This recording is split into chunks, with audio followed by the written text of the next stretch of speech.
The smell of burnt cornbread hung in the Silver Ridge Community Hall, like a warning nobody wanted to hear. Elena Mercer stood near the back wall, plate in hand, watching the crowd pretend everything was fine. They were good at that here, pretending, smiling while they whispered, offering condolences that felt more like gossip in disguise. She'd been standing there for 20 minutes, and her face hurt from holding the expression. That pleasant, unbothered look she'd practiced in the mirror before leaving the ranch. The one that said, "We're managing just fine, thank you for asking." They weren't managing fine. 3 weeks. That's what the letter from First Mountain Bank had said. 3 weeks to settle the debt or surrender the property. 18 years of her father's sweat, her mother's early grave, and every sunrise Elena had watched from that porch. Gone. Sold to cover loans they'd taken when they still believed hard work guaranteed survival. Her father used to say the land would take care of them if they took care of it. Turned out the land didn't give a damn about philosophy when the rains didn't come and the cattle got sick and a man's spine gave out trying to do the work of 3 people. "Elena, honey, you look tired." Mrs. Patterson appeared at her elbow, all concern and probing eyes. The woman ran the general store and considered herself the town's unofficial news service. "Just a long day, Mrs. Patterson."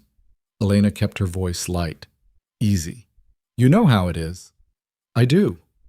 The older woman patted her arm with a hand that somehow managed to feel both sympathetic and judgmental. "Is your father feeling any better? Such a shame about his back. A man like that, unable to work his own land." There it was. The pity wrapped in curiosity. Elena had been dodging it all evening. "He's resting," she said, which was technically true. He was resting because moving caused him pain that made grown men weep.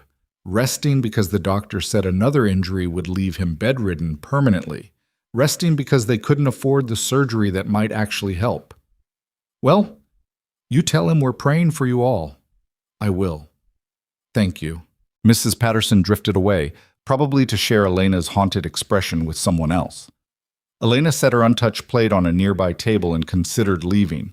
She'd shown her face, done her duty. Nobody could say the Mercers were hiding in shame, even if that's exactly what she wanted to do. "Excuse me, ma'am." The voice came from behind her, low and careful. She turned and found herself looking at a man she didn't recognize. Unusual in Silver Ridge, where strangers were rare enough to cause talk. He was tall, weathered in that way men got when they lived outside more than in. His clothes were clean but worn, the kind of worn that came from use rather than poverty. Dark hair, darker eyes, and a hesitation in his posture that didn't match his size. "Yes?" Elena heard the guardedness in her own voice and didn't care. "I'm sorry to bother you." He held his hat in both hands, turning it slowly. "Just wondered if you might save me a seat. Place is pretty full, and you seem to have some space at your table." Elena glanced at the table she'd been avoiding all night, the one tucked in the corner where she'd hoped to eat quickly and escape notice. The empty chairs around it suddenly felt like an accusation. "I'm not staying," she said. "You're welcome to it." "You sure? I don't mean to run you off." "You're not." But she didn't move.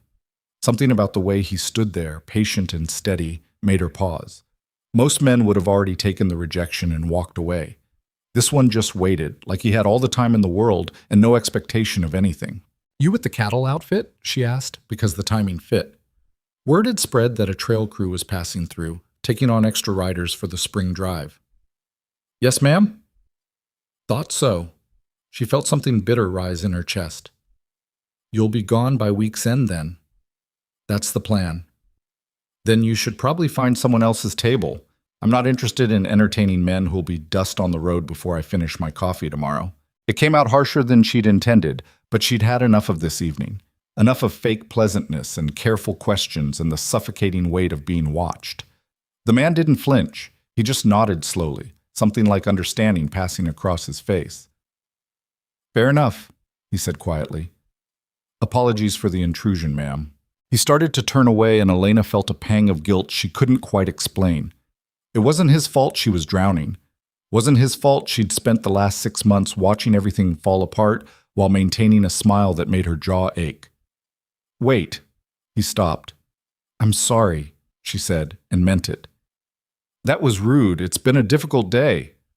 "No apology needed." Sit if you want. I really am leaving soon anyway. You don't have to, I know. She moved toward the corner table, suddenly too tired to care about appearances. But if I have to stand here one more minute pretending everything's fine, I'm going to say something I'll regret.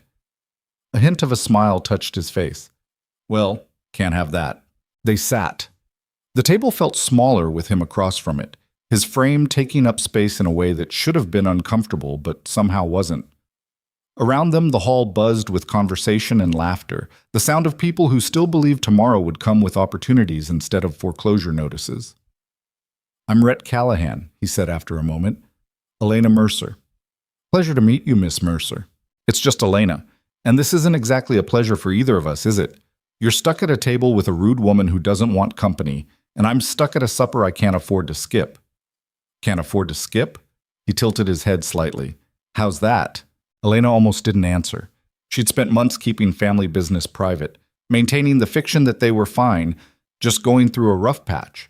But sitting here in the corner, hidden from the main crowd, with a stranger who'd be gone before rumors could spread, maybe it didn't matter.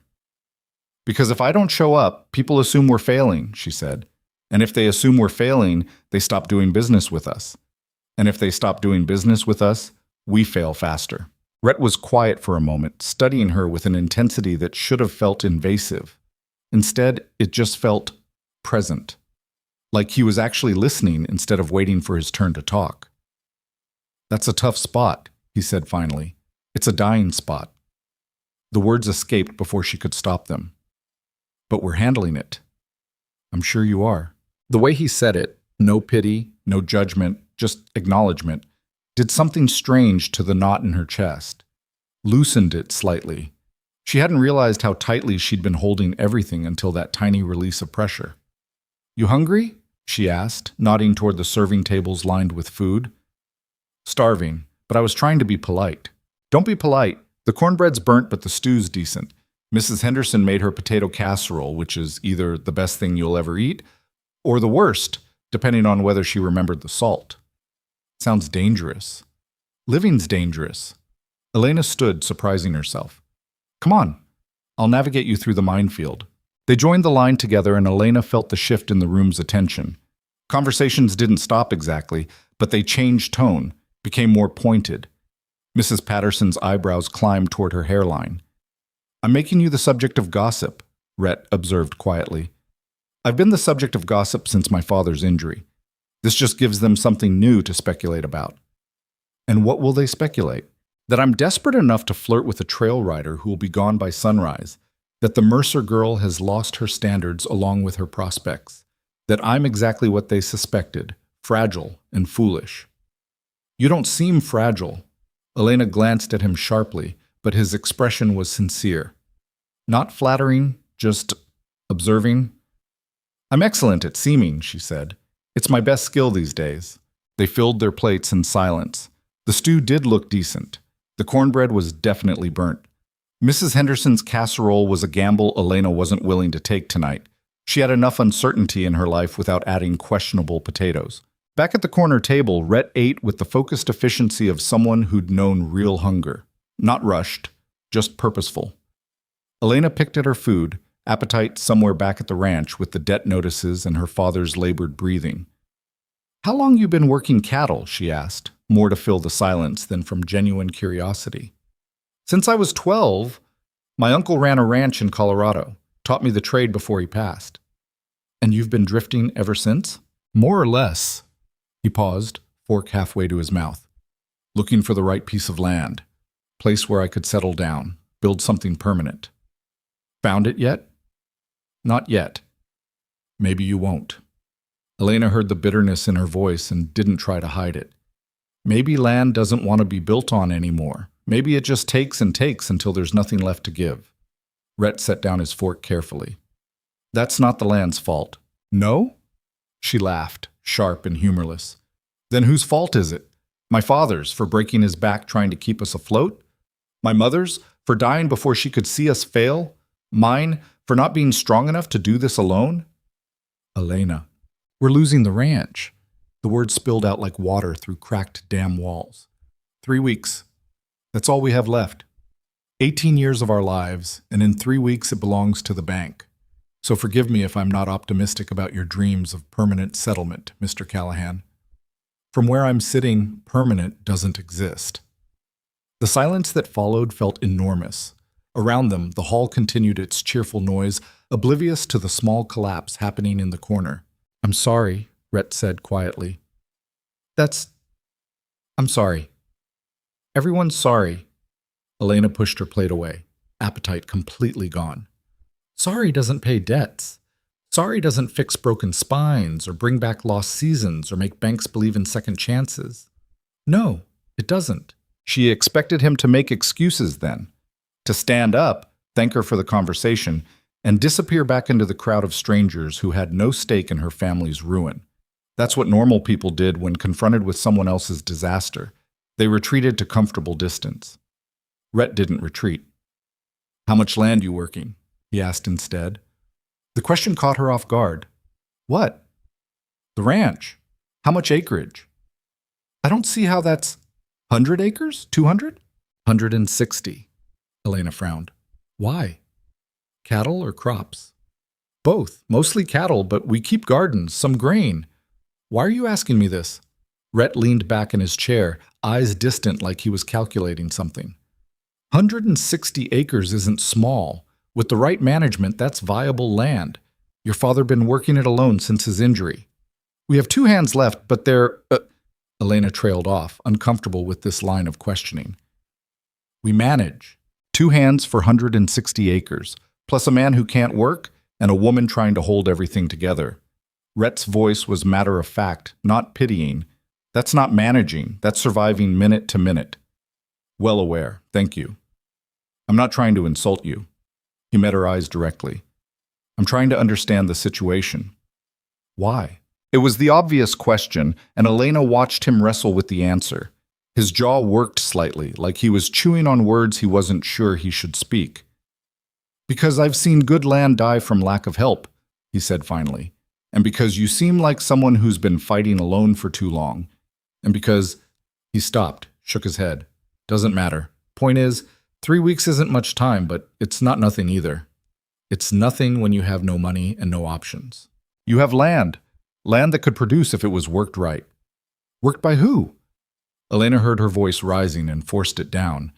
"We can't afford more help. We can barely pay the 2 hands we have. The bank doesn't care about potential, Mr. Callahan. They care about cash we don't have." "What if you had help?" "From who? You? A trail rider who'll be gone in 3 days?" She laughed again, that same bitter sound. "I appreciate the thought, truly, but I stopped believing in rescue fantasies about the same time I started reading foreclosure notices." Rhett was quiet for a long moment, his expression unreadable. Then he said something Elena never expected to hear. "I could stay." The words hung in the air between them like something physical. Elena stared at him, certain she'd misheard. "What?" "I could stay, help with the ranch. Few weeks of proper work might make a difference." "You don't even know me." "No. We met 20 minutes ago." "I'm aware." "This is insane." Elena shook her head, trying to process what he was suggesting. "You have a job. The cattle drive. Your plans. Plans change. Not like this, they don't. People don't just abandon their livelihood for strangers at supper." "Maybe they should more often." Elena wanted to laugh, wanted to call him crazy and walk away and forget this entire conversation. But something in his eyes stopped her, a steadiness that felt rare and precious in a world that seemed determined to shake everything loose. "Why would you do this?" she asked quietly. "Honestly, I'm not entirely sure." Rhett rubbed the back of his neck, looking uncomfortable for the first time since sitting down. "But I know what it's like to watch something good die from neglect. And I know what it's like to need help and have nobody willing to give it.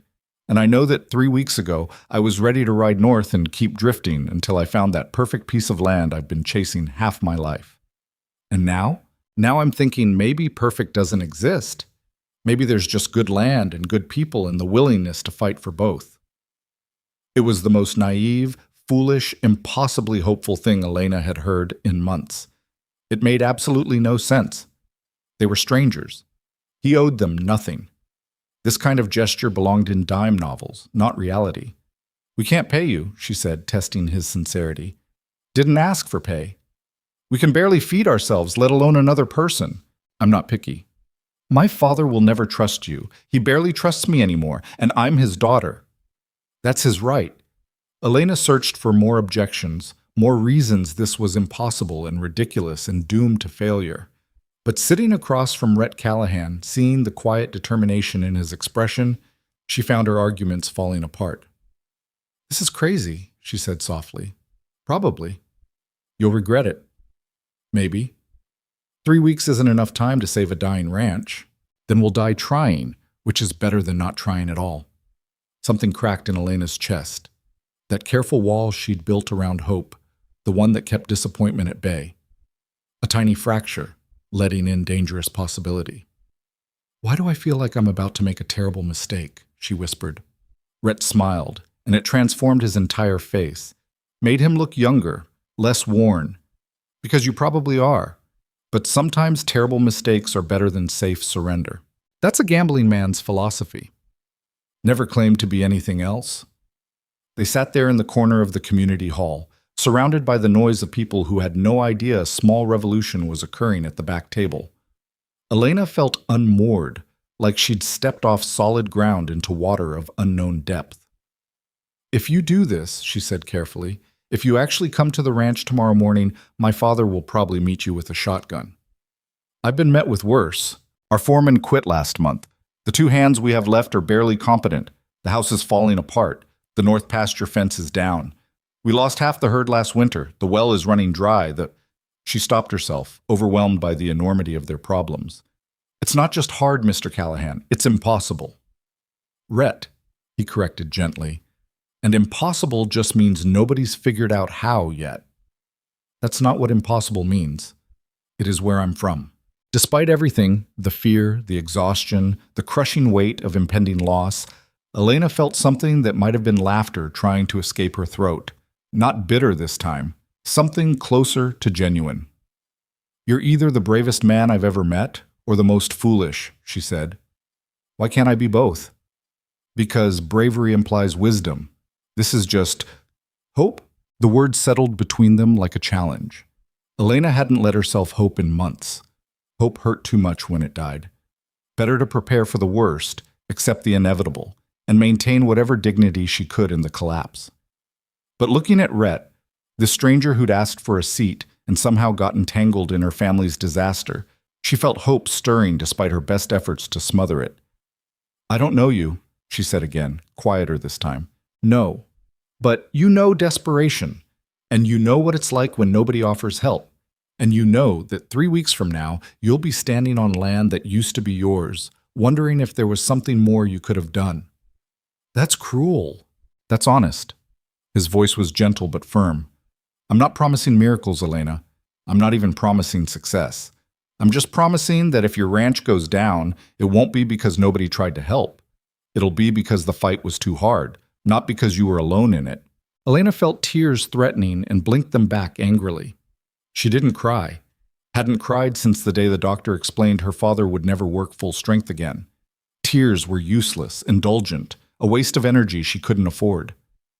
"This is insane," she repeated, but it sounded weaker now. "Absolutely." Rhett stood, offering his hand across the table. "So do we try this insane thing together, or do I wish you luck and ride north tomorrow like I planned?" Elena stared at his outstretched hand. Calloused, steady, attached to a man who made no sense and offered no guarantees. A man who'd walked into her worst day and suggested the impossible like it was simple. She thought about the ranch, her father's broken body, her mother's grave under the oak tree. 18 years of memories about to be sold to the highest bidder. 3 weeks until everything ended. And she thought about this stranger who'd asked for a seat and somehow offered something that looked dangerously like hope. "My father really will meet you with a shotgun," she said. "I'll take my chances." Elena reached across the table and took his hand. His grip was firm, warm, real. Not a fantasy, not a dream, just a man willing to fight for land that wasn't his and people he didn't know. "Tomorrow morning," she said.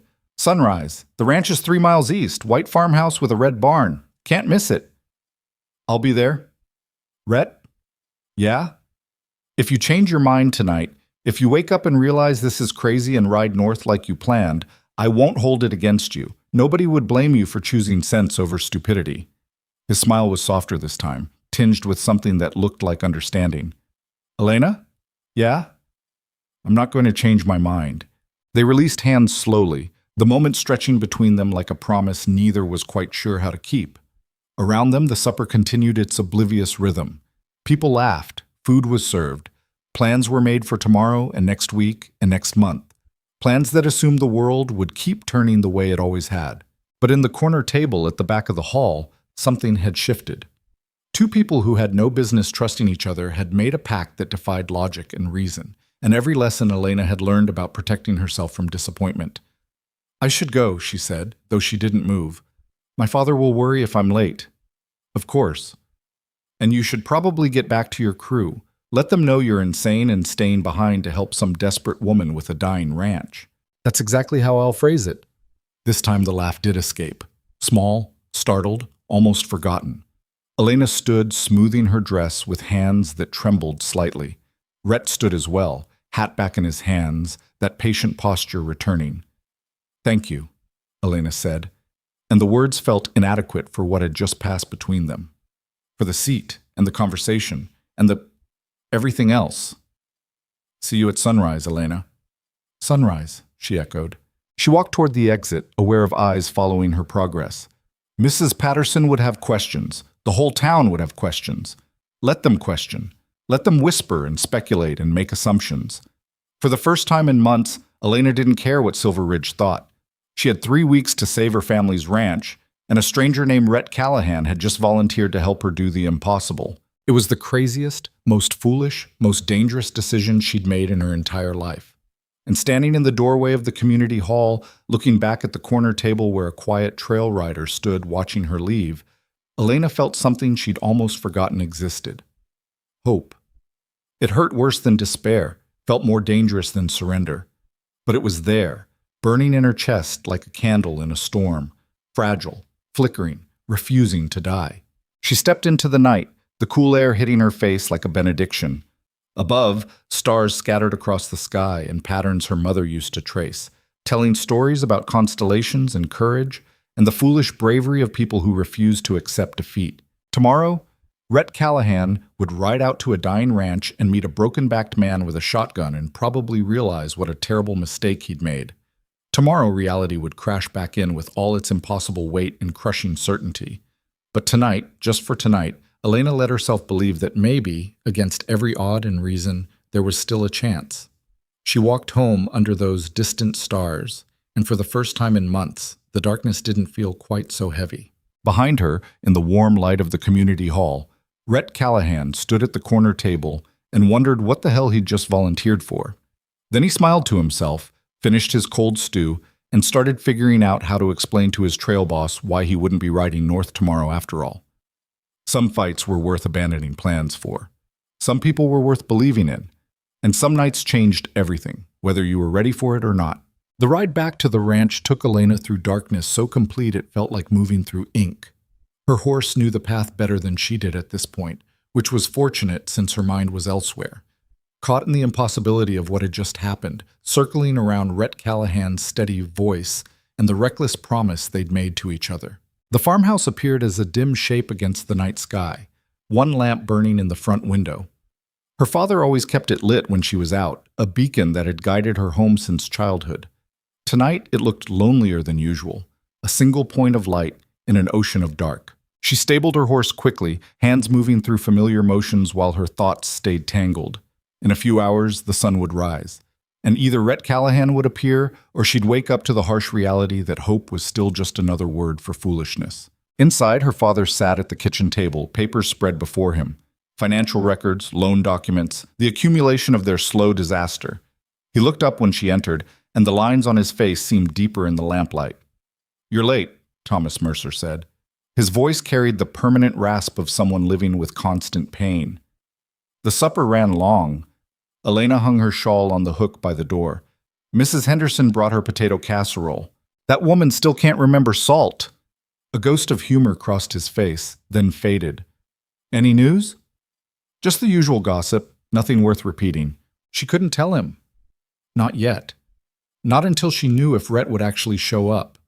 Her father had been disappointed too many times already, by his own body, by harvests that failed, by neighbors who'd slowly stopped offering help as the situation became clearly unsalvageable. Elena wouldn't add another broken promise to that pile unless she had to. "I've been looking at the numbers again," Thomas said, tapping the papers with one gnarled finger. "Thinking maybe if we sold the north 40 acres separately, bought ourselves some time. Papa, no, that land has the best water access. Won't matter much when the bank owns all of it." Elena moved to the table, studying the familiar columns of figures that never quite added up to salvation. Her father had been a meticulous record keeper, tracking every expense and income with careful precision. The numbers told a story of gradual erosion, of a family trying to hold back a flood with their bare hands. 3 weeks, she said quietly. 17 days, actually. I counted. We could talk to Reverend Morrison, see if the church— No, Thomas's voice hardened. We're not begging for charity. Your mother would turn in her grave. Mama would want us to keep the land. Your mother wanted a lot of things. Doesn't mean we get them. The bitterness in his tone was relatively new, born from months of watching everything they'd built crumble despite his best efforts. Elena understood it, shared it most days. But tonight, with the memory of Rhett's steady gaze still fresh, she felt something else stirring beneath the resignation. "Get some rest, Papa. Tomorrow's going to be a long day." They're all long days now. She helped him to his room, supporting his weight as he limped down the narrow hallway. His bedroom door closed with a soft click, and Elena stood in the empty kitchen feeling the weight of secrets and foolish hope pressing against her ribs. Sleep came poorly, tangled with dreams of strangers and promises and land slipping away like water through desperate fingers. She woke before dawn, dressed quickly, and was standing on the front porch when the sun started painting the eastern sky in shades of rose and gold. The ranch looked worse in morning light, peeling paint on the house, sagging fence lines, the barn that needed new boards, the fields that should have been planted weeks ago but sat waiting for labor they couldn't provide. 18 years of her father's work, slowly surrendering to time and circumstance. Elena had coffee brewing and breakfast started when she heard hoofbeats approaching. Her heart kicked hard against her ribs. Part of her had been certain he wouldn't come, that last night had been some strange fever dream born of desperation and too much burnt cornbread.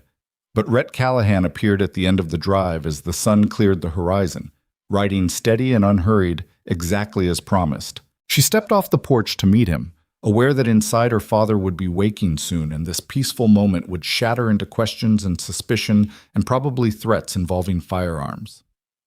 "You came," she said, hating how much relief flooded those 2 words. Rhett dismounted, leading his horse the last few yards. In daylight, he looked more real somehow, less like a dream and more like a man who'd probably regret this decision before noon. "Said I would. People say lots of things. I'm not people."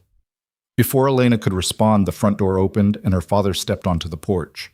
He moved slowly, favoring his left side, but his posture was rigid with alertness. And yes, there was a shotgun cradled in his arms. "Papa, wait! Who the hell are you?" Thomas's voice carried across the yard with surprising strength. Rhett didn't flinch. He simply stopped walking, hands visible and clear of his sides, and met the older man's gaze directly. "Name's Rhett Callahan, sir. I met your daughter at the community supper last night. Came to offer some help with the ranch work." "Did you now?" Thomas descended the porch steps carefully, shotgun never wavering. "And what exactly would make a strange man ride out at dawn to offer help to people he doesn't know?" "Papa, please." "Quiet, Elena. I asked him a question." Rhett glanced at Elena, something that might have been apology in his expression, then turned back to her father. "Fair question, Mr. Mercer. Truth is, I'm with a cattle outfit passing through. Heard about your situation in town. Figured 3 weeks isn't much, but extra hands might make a difference. I've got experience with ranch work, 15 years worth. No expectations, no conditions, just offering labor if you'll accept it." "Nobody works for free." "I didn't say free.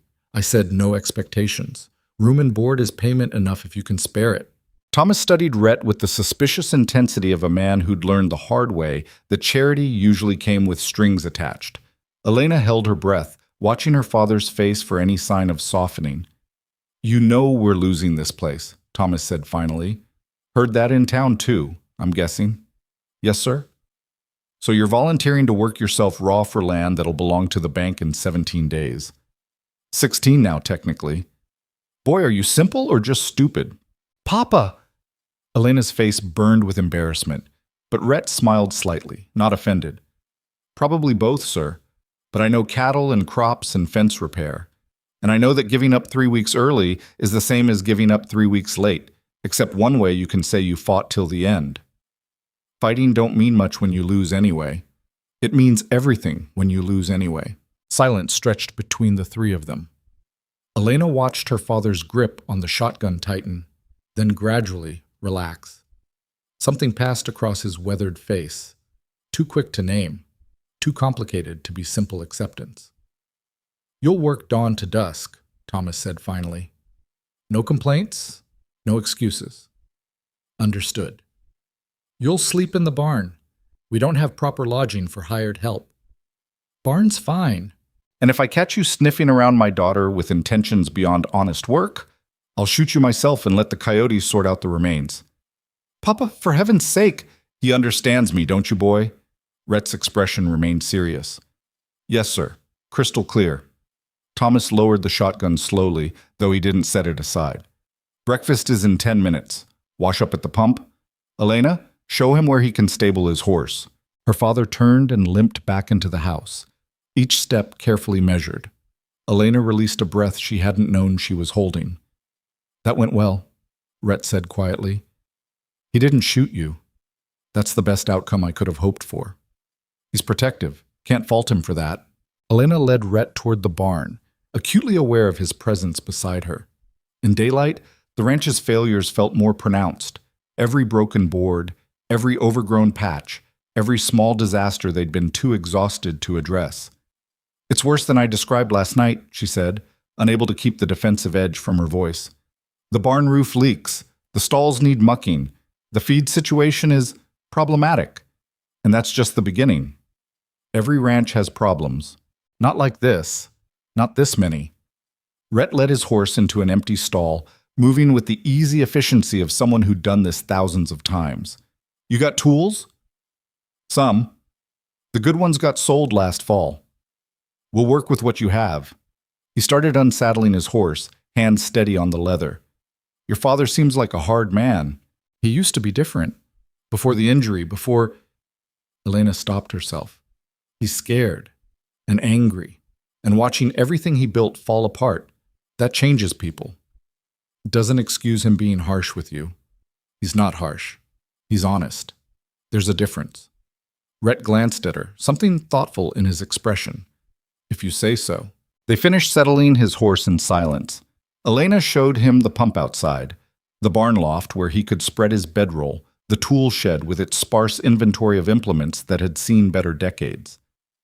"I meant what I said last night," Rhett said as they walked back toward the house. "No promises of miracles, just honest work and whatever difference that makes." "Why are you really doing this?" Elena stopped walking, forcing him to face her. "Last night you gave me pretty words about good land and good people, but in daylight, with my father threatening to shoot you and the reality of this disaster visible everywhere, why are you still here?" Rhett was quiet for a long moment, his gaze drifting across the ranch with assessing eyes. When he finally spoke, his voice was lower, more careful. "My uncle's ranch went under when I was 16. He fought for 2 years to save it, worked himself literally to death trying to hold on. I watched him die in a barn, surrounded by land that was about to be sold, too proud to ask for help and too stubborn to accept it when offered. At his funeral, 7 men told me they would have helped if they'd known how bad it was. 7.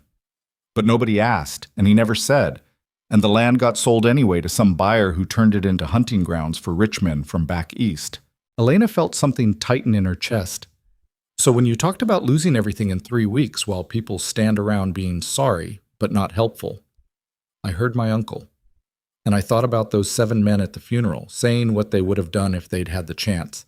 And I decided I'd rather be the man who tries than the man who shows up afterward with useless regrets." It was the most he'd said at once, and the words carried weight that went beyond simple explanation. Elena saw the truth of it in his face, the old grief, the guilt of being young and unable to help, the determination that this time would be different. "I'm sorry about your uncle," she said quietly. "Me too. But sorry doesn't help anyone." He smiled, but it didn't reach his eyes. Action does, even when it's probably futile. Especially when it's probably futile? Exactly. They walked the rest of the way to the house in a silence that felt less empty than before. Inside, her father had set 3 places at the table, a small gesture of acceptance, though his expression remained guarded. Breakfast was tense and quiet. Thomas asked pointed questions about Rhett's experience, testing his knowledge of ranch work with the thoroughness of a suspicious foreman. Rhett answered calmly, neither overselling his skills nor downplaying them. Elena pushed eggs around her plate and tried not to watch the interaction too obviously. "The north pasture fence is down," Thomas said finally. "Has been for 2 weeks. The cattle keep wandering into the creek bed where we can't easily work them. That'll be your first job. Elena can show you where we keep the fencing supplies. What we have left of them, anyway." "I'll need a count of the herd," Rhett said. "Current numbers, health status, any breeding information you've got. We're down to 38 head from 93 last spring.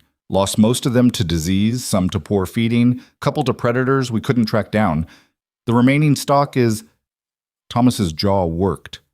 "They're survivors. That's the best I can say about them." Elena watched her father struggle with the admission. Thomas Mercer had once run a herd of over 200. He'd been known in 3 counties for quality cattle and fair dealing.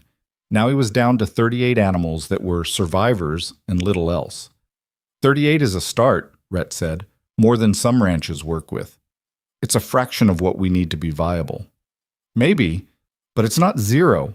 Thomas stood abruptly, chair scraping against the floor. "I need to check the accounts. Elena, show him the north pasture. And Callahan." "Sir?" "I appreciate the help, but don't mistake my allowing you here for trust. You're a stranger doing inexplicable work for people you don't know. That either makes you a fool or someone with ulterior motives. Either way, I'll be watching." "Wouldn't expect anything less." Thomas limped toward his office, movement stiff with pain and pride. Elena started clearing the breakfast dishes, her hands moving automatically while her mind churned with embarrassment and frustration. "I'm sorry," she said when her father was out of earshot. "He's not usually this hostile to people offering help. He's being a father to a daughter who's gotten tangled with a stranger. I'd be hostile too." "We're not tangled." Rhett raised an eyebrow. "Aren't we? You asked me why I'm really here. Honest answer? It's partly about my uncle, but it's also about the way you looked last night, like someone drowning in deep water, still trying to smile for the people on shore. I couldn't ride away from that. Maybe that makes me a fool like your father said, but I couldn't do it." The words hung between them, too honest and too complicated. Elena felt heat rising in her face. "That's not... We just met. You don't know anything about me." "I know enough." "No, you don't. You know I'm desperate and my family's failing. That's not the same as knowing someone." "Maybe not, but it's a start." Elena turned away, scrubbing at an already clean plate with unnecessary force. This was too much, too fast. Last night's reckless hope was crashing into daylight reality, and she felt unsteady under the weight of it. "The north pasture is about a mile out," she said, changing the subject with obvious force. "I'll pack some supplies and we can ride out after these dishes are done." "Elena? Unless you'd rather start on something else, there's plenty of work to choose from. The barn roof, the chicken coop, the irrigation ditches that need clearing." "Elena, stop." She did, hands gripping the edge of the sink. Rhett moved to stand beside her, not touching, just present in a way that felt both intrusive and oddly steadying. "I'm not here to make things more complicated," he said quietly. "I'm here to help with the ranch. Whatever your father thinks, whatever you're worried I might want, that's not why I stayed. I stayed because you needed help, and I could give it. That's the whole story. People don't work that way. Maybe most don't, but I do." Elena studied his profile, searching for deception or hidden agenda. She'd gotten good at reading people over the past months, learned to spot pity disguised as concern, judgment masked as sympathy. But Rhett's face showed only patient sincerity. "All right," she said finally. The north pasture. Let me get my things. They rode out 20 minutes later, Elena on her mare and Rhett on his gelding, following a path worn by years of her father's work. The land rolled out around them in patches of promise and neglect, fields that should have been green with early crops sitting fallow, water channels clogged with debris, fencing that sagged like tired shoulders. Your father built a good foundation, Rhett observed. The bones of this place are solid. It's just been stretched too thin for too long. The bones will belong to the bank in 16 days. 15 now. Elena glared at him. That's not funny. Wasn't trying to be, just keeping count. The north pasture fence was worse than Elena remembered. Nearly 50 yards of wire and posts were down, some sections torn completely away. It would take days to repair properly, and they had neither the materials nor the time. Rhett dismounted and walked the fence line slowly, examining the damage with careful attention. Elena watched him work, noting the way he tested posts for stability, checked wire for reusability, assessed the job with professional calm. We can salvage most of this, he said finally. Need new wire for the worst sections, but the posts are salvageable. You have spare wire? Some. Maybe enough if we're careful. Then we'll be careful. This is a two-person job, though. You know fence work? I've done some. Good. Let's start. They worked through the morning in a rhythm that surprised Elena. Rhett was efficient without rushing, methodical without being slow. He explained what he was doing as they went, treating her like a partner rather than an assistant. It was different from working with her father, who'd always been too focused on efficiency to bother with explanation, or the hired hands they'd had before, who'd resented taking direction from a woman. By midday, they'd repaired 15 yards of fence. Elena's hands were blistered and her shoulders ached, but there was something satisfying about seeing the work take shape. Tangible progress felt rare these days. They broke for lunch in the shade of a scrub oak, sharing the bread and cheese Elena had packed. The silence was companionable rather than awkward. You're good at this, Rhett said, nodding toward the fence. I've had practice. Been doing most of the ranch work since Papa's injury. That's a heavy load for one person. Someone had to carry it. Where are those two hands your father mentioned? Elena made a face. Tommy Chen is 70 and mostly deaf. Good with animals, but can't do heavy labor anymore. Jacob Morrison is young and willing, but not particularly skilled. He tries hard, which counts for something, but he's not a rancher. He's the Reverend's nephew who needed work and we needed help. It's not ideal for anyone. Better than nothing? Barely. They finished eating and returned to work. The afternoon stretched hot and dusty. Elena's blister opened and bled through her gloves. Rhett noticed but didn't comment, just adjusted their workflow so she could handle less wire-intensive tasks. The consideration was subtle enough that she might have missed it if she hadn't been paying attention. By late afternoon, they'd finished 25 yards. Significant progress, but the job still stretched ahead of them, daunting in its scope. We'll finish tomorrow, Rhett said, surveying their work. Maybe day after. Then we can move the cattle back to proper grazing. And then there's everything else. One problem at a time, Elena. You've been trying to solve them all at once. That's why you're drowning. I'm not drowning. He gave her a look that said he knew better, and Elena felt an irritation that was almost refreshing.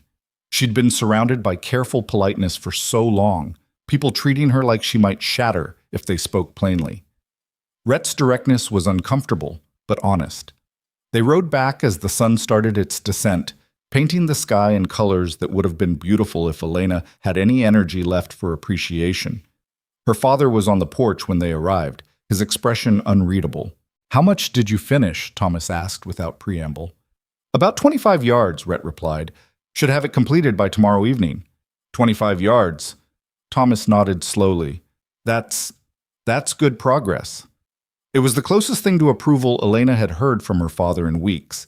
She dismounted carefully, feeling every muscle protest. I'll start dinner, she said. You'll rest, Thomas countered. I can manage beans and cornbread without burning down the kitchen.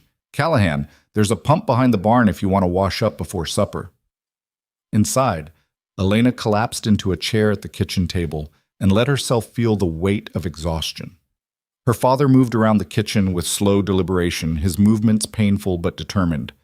He's a good worker, Thomas said after a long silence. Yes. Still don't trust him. I know. But he might actually help. If we can get the fence done, move the cattle back, get some of the critical repairs finished. Thomas stopped himself. Probably doesn't matter. 16 days isn't enough time to convince a bank we're suddenly viable. 15 days now, apparently. Rhett keeps correcting me. Her father almost smiled. He's got nerve, I'll give him that. Showing up here, volunteering for a lost cause, taking my hostility without flinching. Either he's the most foolish man in 3 counties, or the bravest. Maybe both. Maybe. Thomas set a pot on the stove with more force than necessary. Just be careful, Elena. Men like that, the ones who ride in playing hero, they leave just as fast. And when they do, they take whatever hope they brought with them. Elena wanted to argue, to defend Rhett, to insist this was different, but her father's words carried the weight of experience she couldn't deny. I know, Papa. Do you? Because I've seen the way you look at him, like he might actually be able to fix things. And that kind of looking is dangerous when it's aimed at a man who will be gone before you finish believing in him. He hasn't done anything. Yet. He hasn't done anything yet. But hope is a poison when it comes from the wrong source. And strangers are always the wrong source, no matter how honest they seem. The words stung because they echoed Elena's own fears, the ones she'd been trying to ignore since last night. But sitting in the kitchen with her father's bitter wisdom hanging in the air, those fears felt harder to dismiss. Dinner was quiet and tense. Rhett sat at their table like he belonged there, answering Thomas's occasional questions with calm patience. Elena pushed food around her plate and tried not to think about 15 days or strange men or the difference between hope and foolishness. After dinner, Rhett excused himself to the barn. Elena helped her father clean up, their movements synchronized from years of shared routine. Get some sleep, Thomas said when the last dish was dried. Tomorrow will be long. They're all long, Papa. True enough. Elena lay in bed staring at ceiling beams she'd memorized years ago, listening to the old house settle around her. Somewhere outside, in the barn that leaked and needed 100 repairs they couldn't afford, a stranger was bedding down to sleep before another day of working for people who couldn't pay him in land that would belong to someone else in 2 weeks. It was insane. It was foolish. It was exactly the kind of desperate gamble that usually ended in disappointment. And despite everything her father said, despite every reasonable warning her mind could conjure, Elena felt that dangerous thing growing in her chest again. Hope. She fell asleep with blistered hands and aching muscles and dreamed of fences being repaired faster than they could fall down, of cattle growing fat on grass that finally cooperated, of banks that suddenly understood the value of determination over spreadsheets. When she woke in the pre-dawn dark, she heard sounds from outside.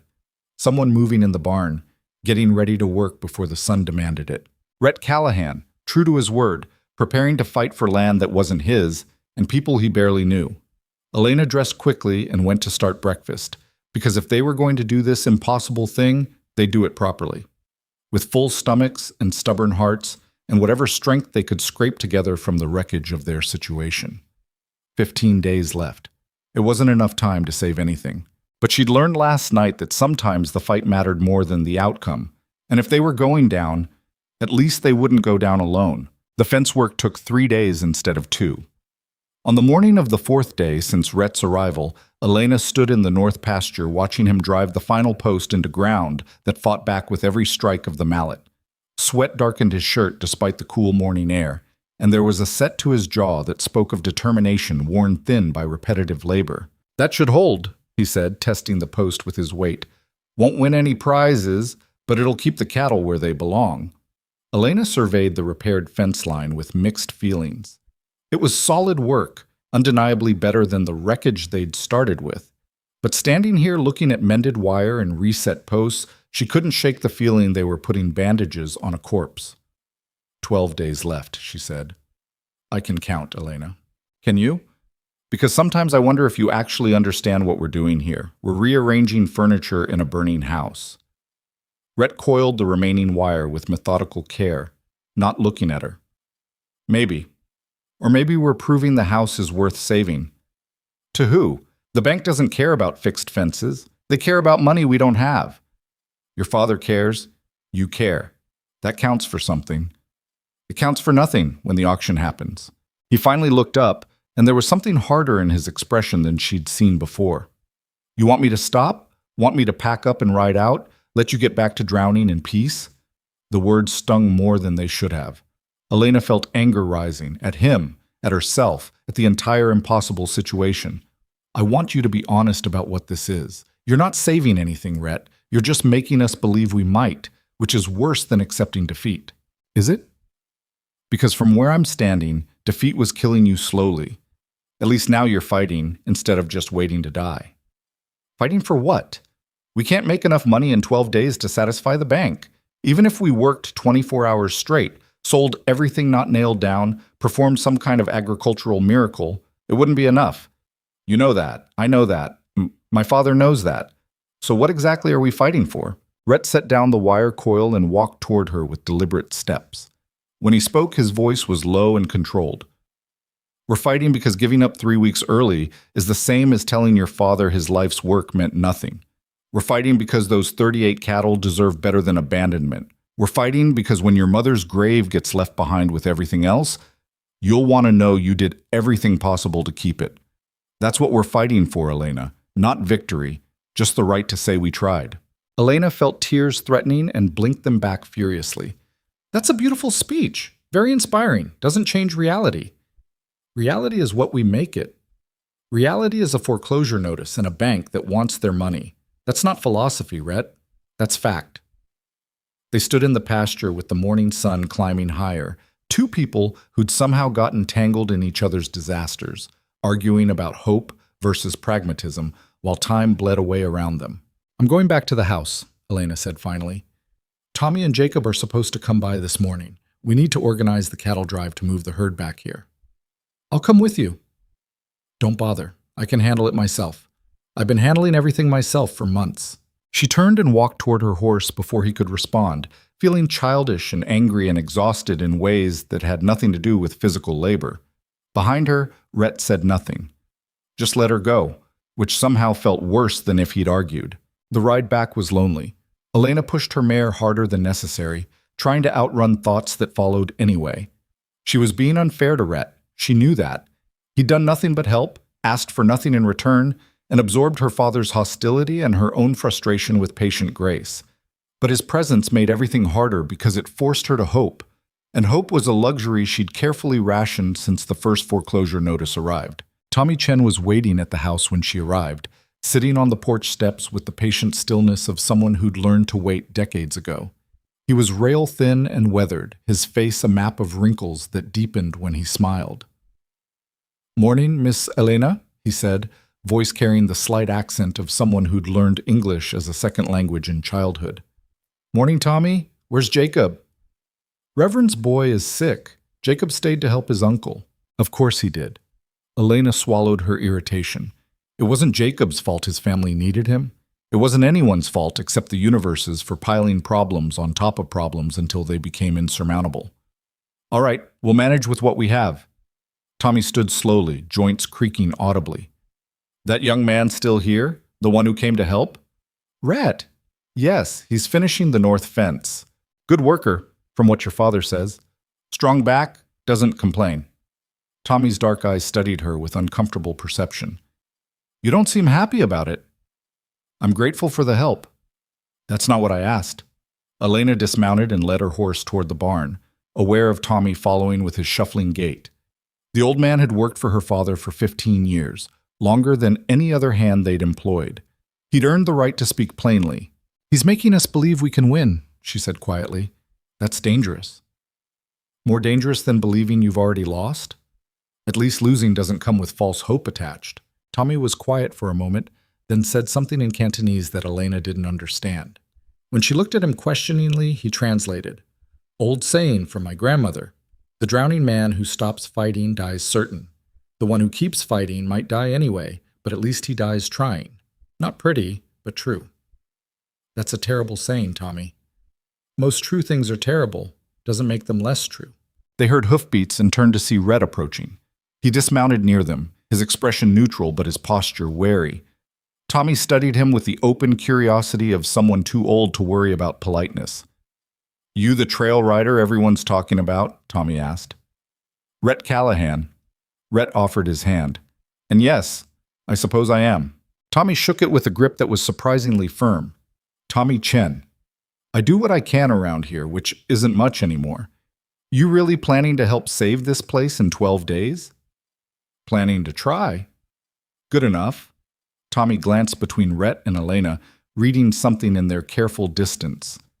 You two have a fight? No, Elena said quickly. Yes, Rhett said at the same time. Tommy's weathered face crinkled into something between amusement and sympathy. Young people, always making everything complicated. He turned toward the barn. I'll get the saddles ready for the cattle work. You two figure out whatever this is before we start.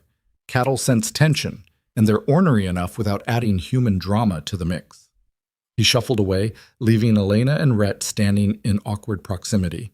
Elena focused on her horse's reins, not meeting Rhett's eyes.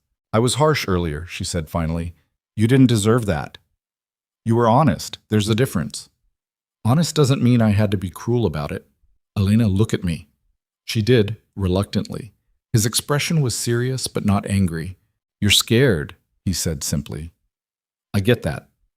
You've been holding everything together for so long that accepting help feels like admitting defeat.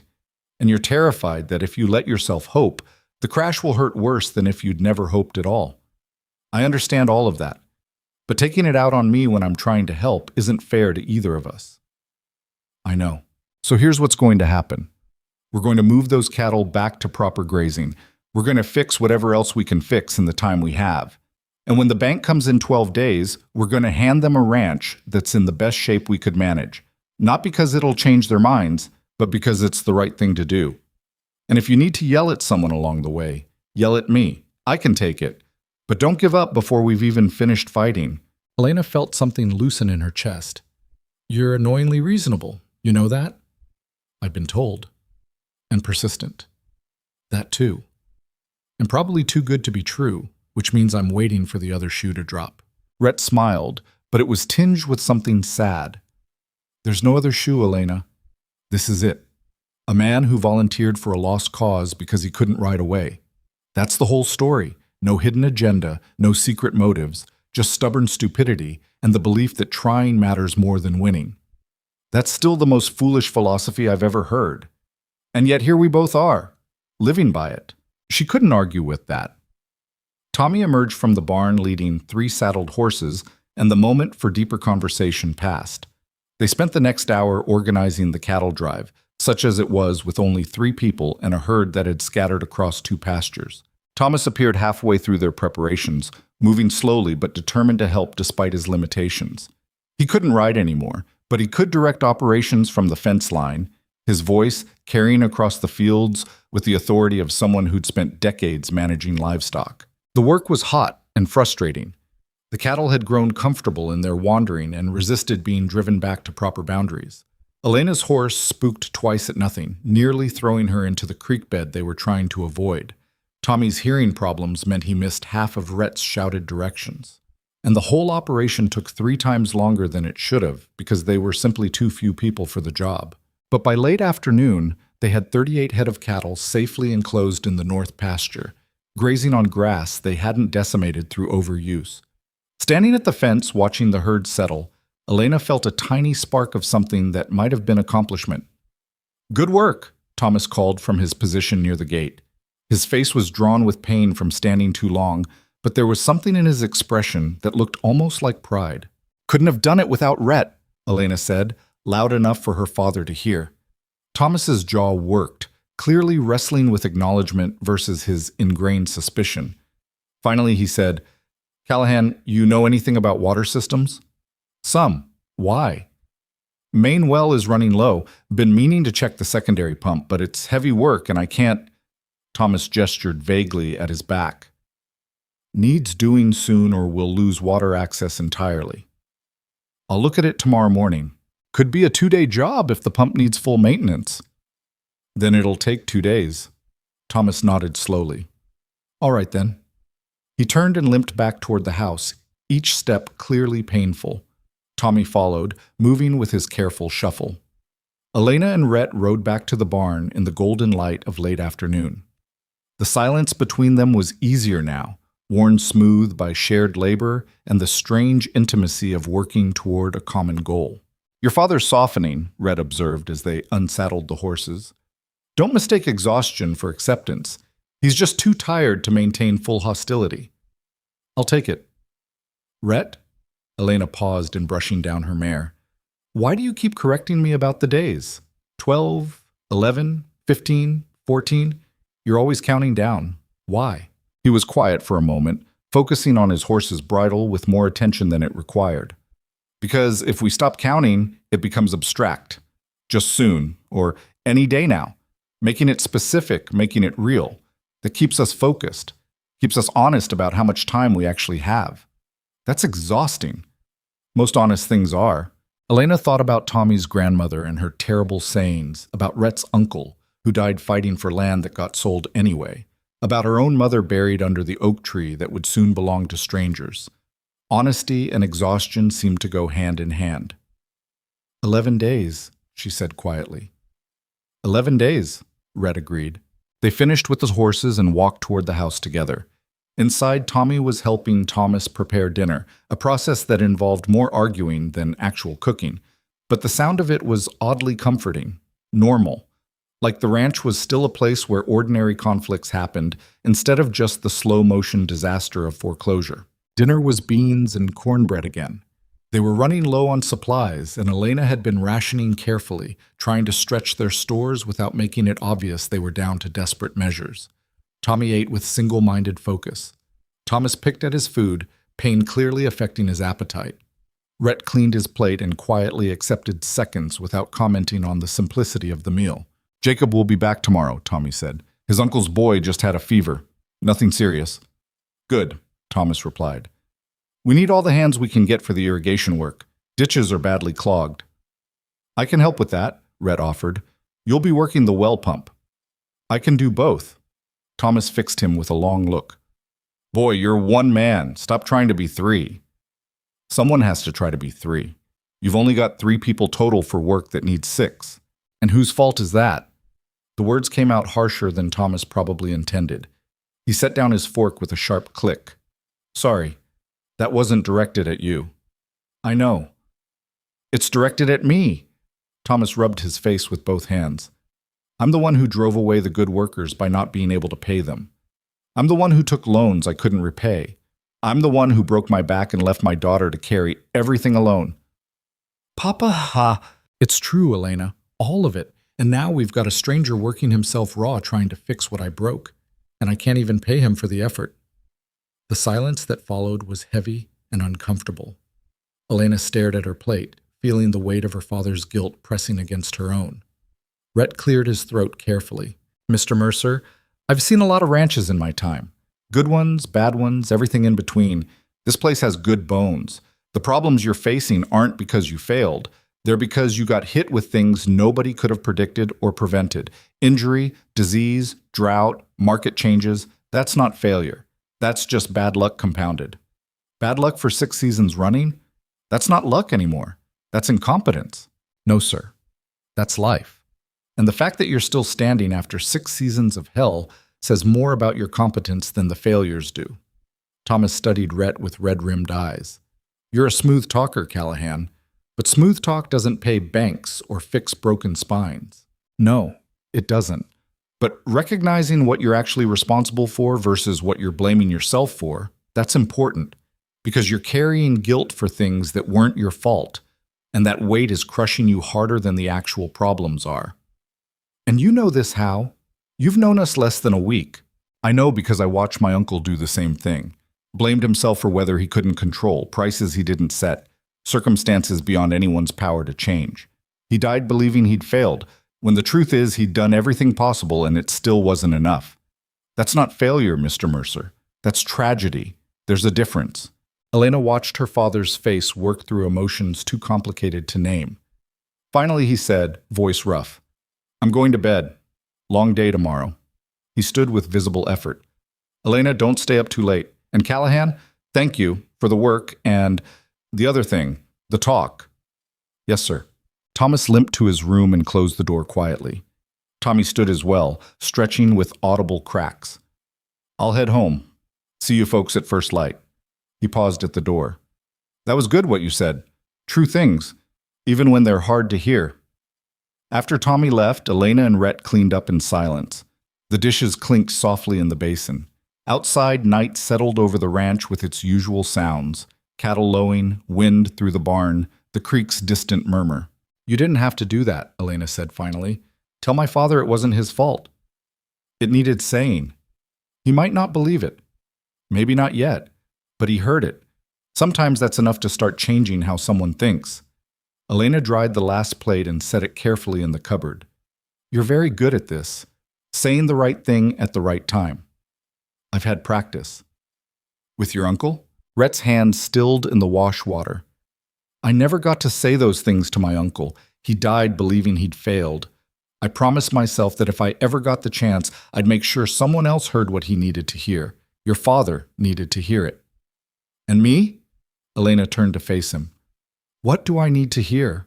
He looked at her directly, water dripping from his hands. That you're stronger than you think. That carrying impossible weight doesn't make you weak for struggling under it. That accepting help isn't the same as admitting defeat. And that 11 days is still enough time to matter, even if it's not enough time to win. You really believe that? I have to. Otherwise, I rode away from a job and a future for nothing. Elena wanted to say something profound, something that matched the moment. Instead, she just felt tired and overwhelmed and strangely grateful for this impossible man who'd walked into her disaster and refused to leave. Get some rest, she said quietly. Tomorrow's the well pump, and from what I remember, it's a nightmare. I've dealt with nightmares before. Not like this one. It's been making horrible noises for weeks. Rhett smiled. Then I'll bring my hammer and my patience. He left for the barn, and Elena stood in the empty kitchen listening to the old house settle around her. Through the window, she could see lamplight in the barn, Rhett settling in for another night of sleeping on straw in a building that leaked. 10 days ago, she'd been alone, watching everything collapse with no one to share the weight. Now she had a stranger in her barn, fixing fences and pumps, and somehow managing to say things that cracked through her father's guilt and her own despair. It still felt too good to be true. It still felt like waiting for disaster. But standing in the kitchen with clean dishes and the sound of cattle safely grazing and the memory of her father's something like pride, Elena let herself believe for just a moment that maybe, possibly, impossibly, they might actually make these 11 days count for something. She went to bed and dreamed of water pumps that worked perfectly, of wells that never ran dry, of land that stayed in the family forever because banks suddenly understood that some things mattered more than money. When she woke at dawn, the illusion shattered immediately. Reality reasserted itself in the form of her father's labored breathing from the next room, the stack of unpaid bills on the kitchen table, and the calendar marking off days they couldn't afford to lose. But Rhett was already up. She could hear him in the barn, moving around, preparing for another day of impossible work. And somehow that steadiness, that reliability, made the morning feel slightly less crushing. Elena dressed and started breakfast, because that's what you did when you were drowning. You kept making breakfast. You kept feeding the people who were trying to help you swim. You kept moving forward even when forward led nowhere good. Through the window, she watched Rhett emerge from the barn carrying tools toward the well house. His movements were purposeful, unhurried, like a man who decided to see this through regardless of outcome. 11 days left. It wasn't enough time to save anything. But watching Rhett work, hearing her father's voice call out morning greeting, feeling the ranch wake up around her with a semblance of purpose, Elena thought maybe Tommy's grandmother had been right after all. The drowning person who kept fighting might die anyway, but at least they died trying. And sometimes, when the water was closing over your head and hope seemed like a luxury you couldn't afford, trying was the only victory that mattered. The well pump fought Rhett for 2 full days, and on the morning of the 3rd, Elena found him in the pump house covered in mud and what looked like decades of accumulated rust, swearing with impressive creativity. How bad? She asked from the doorway. The main cylinder's cracked. The valve assembly is corroded through, and whoever installed this thing originally should be dragged out here and forced to apologize to every person who's had to maintain it since. He wiped his face, smearing more dirt across his cheek. I can patch it enough to keep water flowing for a while, but it's not a permanent fix. We don't need permanent, we need 8 days. Rhett looked up at her and something passed across his face. Frustration or sadness or maybe just exhaustion. 8 days. Right. The count kept shrinking, each morning bringing them closer to the end with mechanical inevitability. Elena had stopped sleeping well, her nights filled with arithmetic that never balanced and dreams where she watched the ranch disappear piece by piece like morning fog. "There's a man from the bank coming tomorrow," she said quietly. "Papa got a letter yesterday. Some kind of preliminary inspection before the foreclosure." "Inspection for what?" "They already own the place in 8 days. 7 now." "Elena, you're the one who likes counting." Rhett set down his tools with deliberate care. "What does your father want to do?" "Show them a functioning ranch. Prove we're viable, like that'll make a difference." "It might.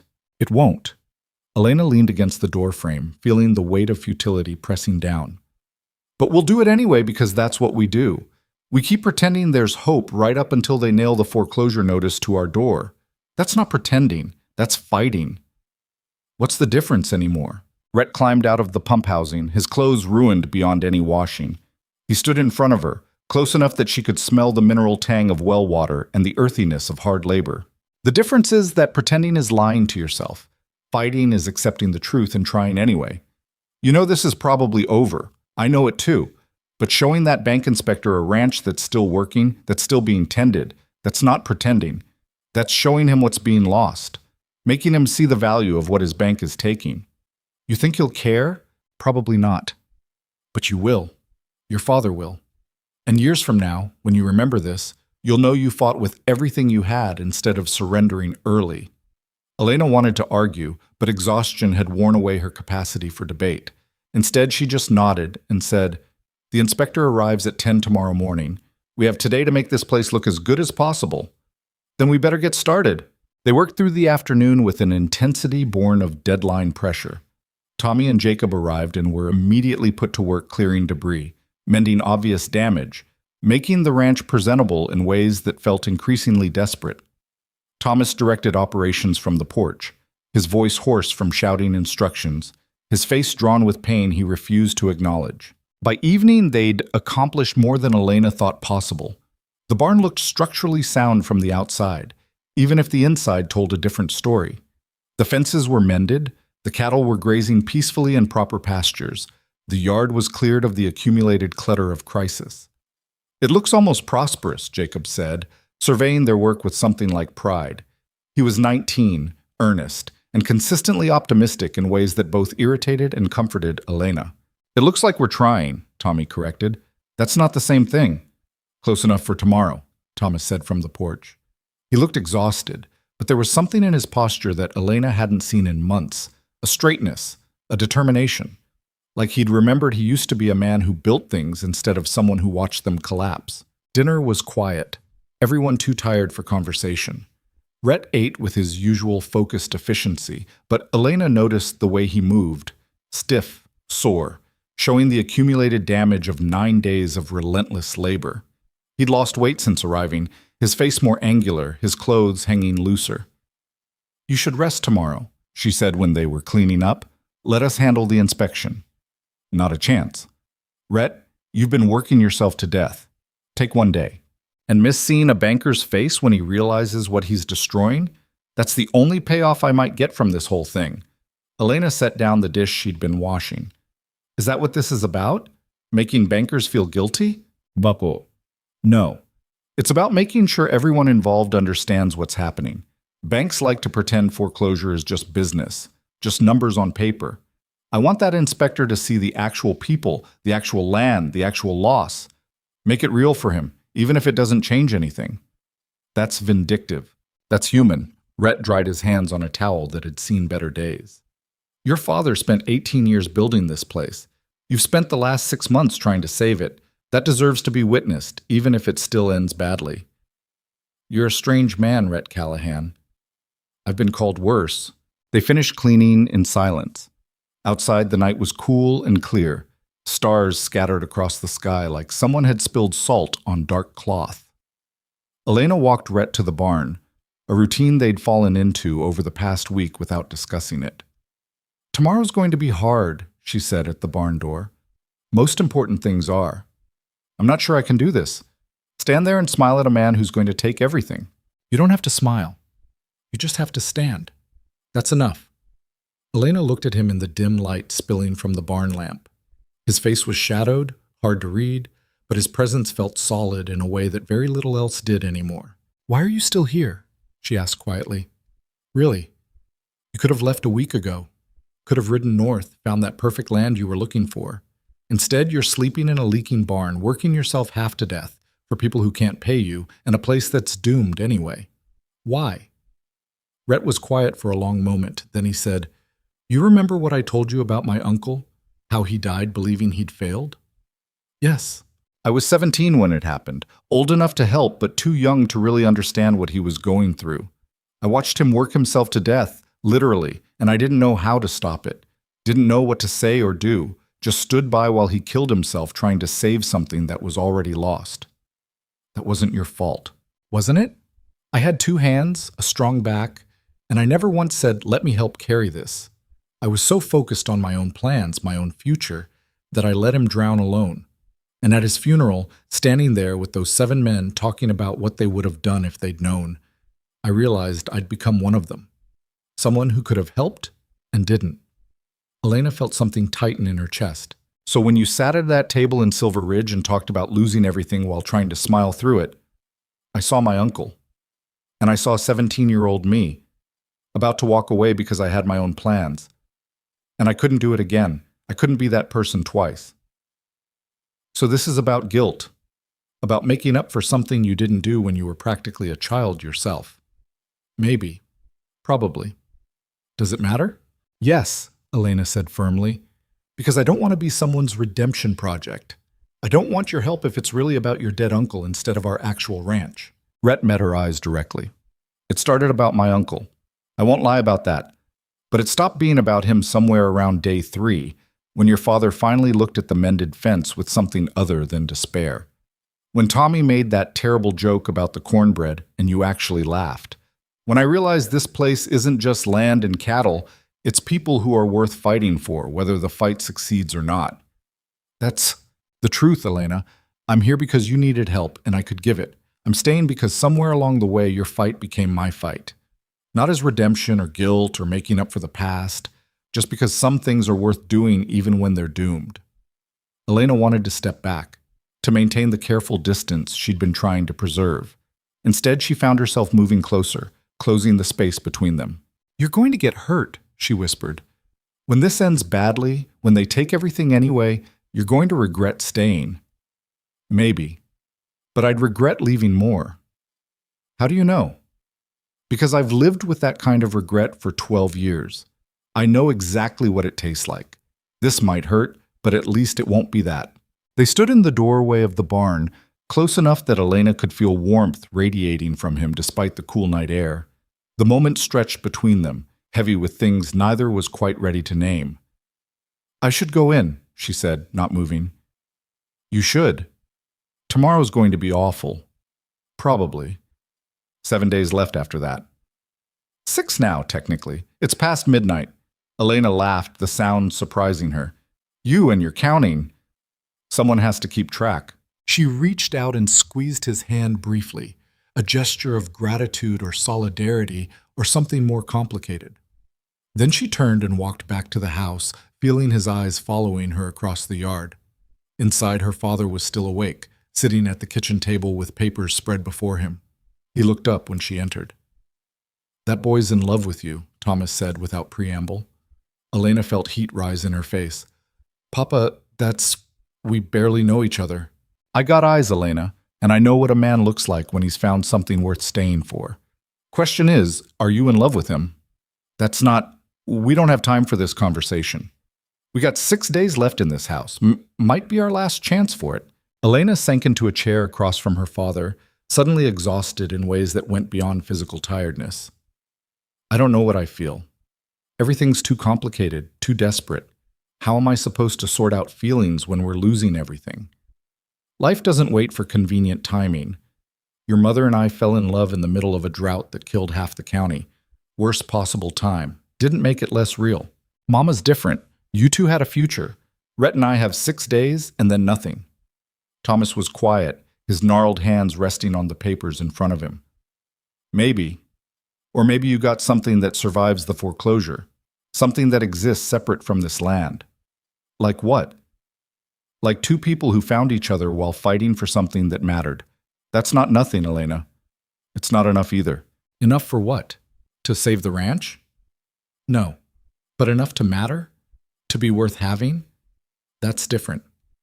Elena looked at her father, really looked at him, and saw something she hadn't noticed before. The lines of pain were still there, the exhaustion, the marks of months spent watching his life's work crumble. But underneath that was something else, something that looked almost like peace. "You're different," she said quietly, "since Red arrived. You seem, I don't know, less angry." Thomas smiled, but it was sad around the edges. "I'm still angry, but I'm also grateful. That boy showed up and reminded me what it looks like when someone fights for something instead of just giving up. Reminded me that trying matters, even when you lose. I'd forgotten that somewhere along the way." "Papa, let me finish. I've spent 6 months drowning in guilt, blaming myself for every failure, every problem we couldn't solve. And then this stranger rides in and works himself half to death for people he doesn't know and land he'll never own. Makes a man question his priorities. Makes him realize maybe the fight is worth something, even when the outcome's already decided." Elena felt tears threatening and blinked them back. "I'm scared. Of losing the ranch? Of everything. The ranch, the future. What happens to us when we don't have this place anymore? And I'm scared of Rhett, because caring about him feels like setting myself up for another loss. We're going to lose the land anyway. Why add losing him to the pile? Boss, because some losses are worth the risk. Your mother and I had 22 years together before she passed. If someone had told me at the beginning that I'd only get 22 years, that I'd lose her too young and spend the rest of my life missing her, I still would have chosen those 22 years every single time. That's different. It's exactly the same. Life's going to take things from you, Elena. That's guaranteed. The only choice you got is whether you open yourself up to good things knowing they might end, or close yourself off completely and lose nothing because you never had anything to begin with. That's a terrible choice. That's the only choice anyone gets."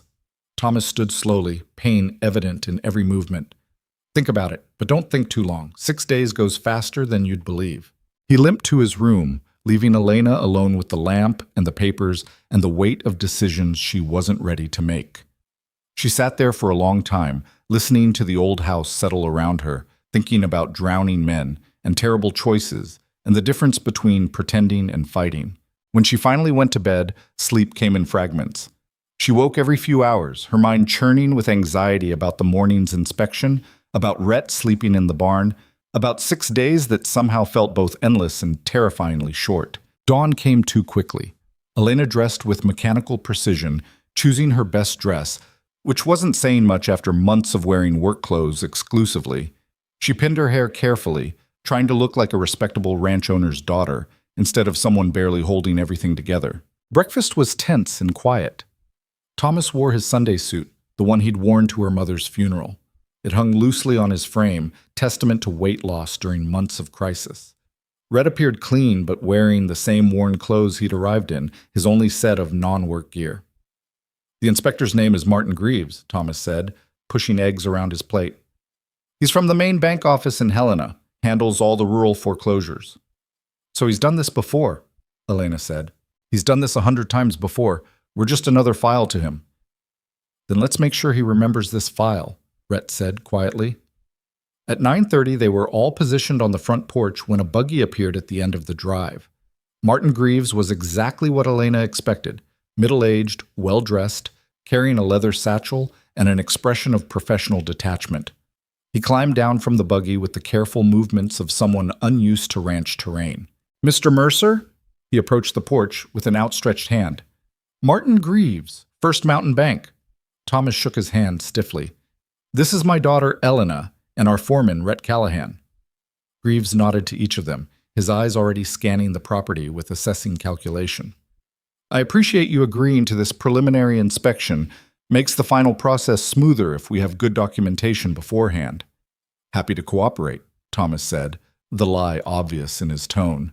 They spent the next 2 hours walking Greaves through every aspect of the ranch. Thomas explained their operations with the careful detail of a man fighting to prove value.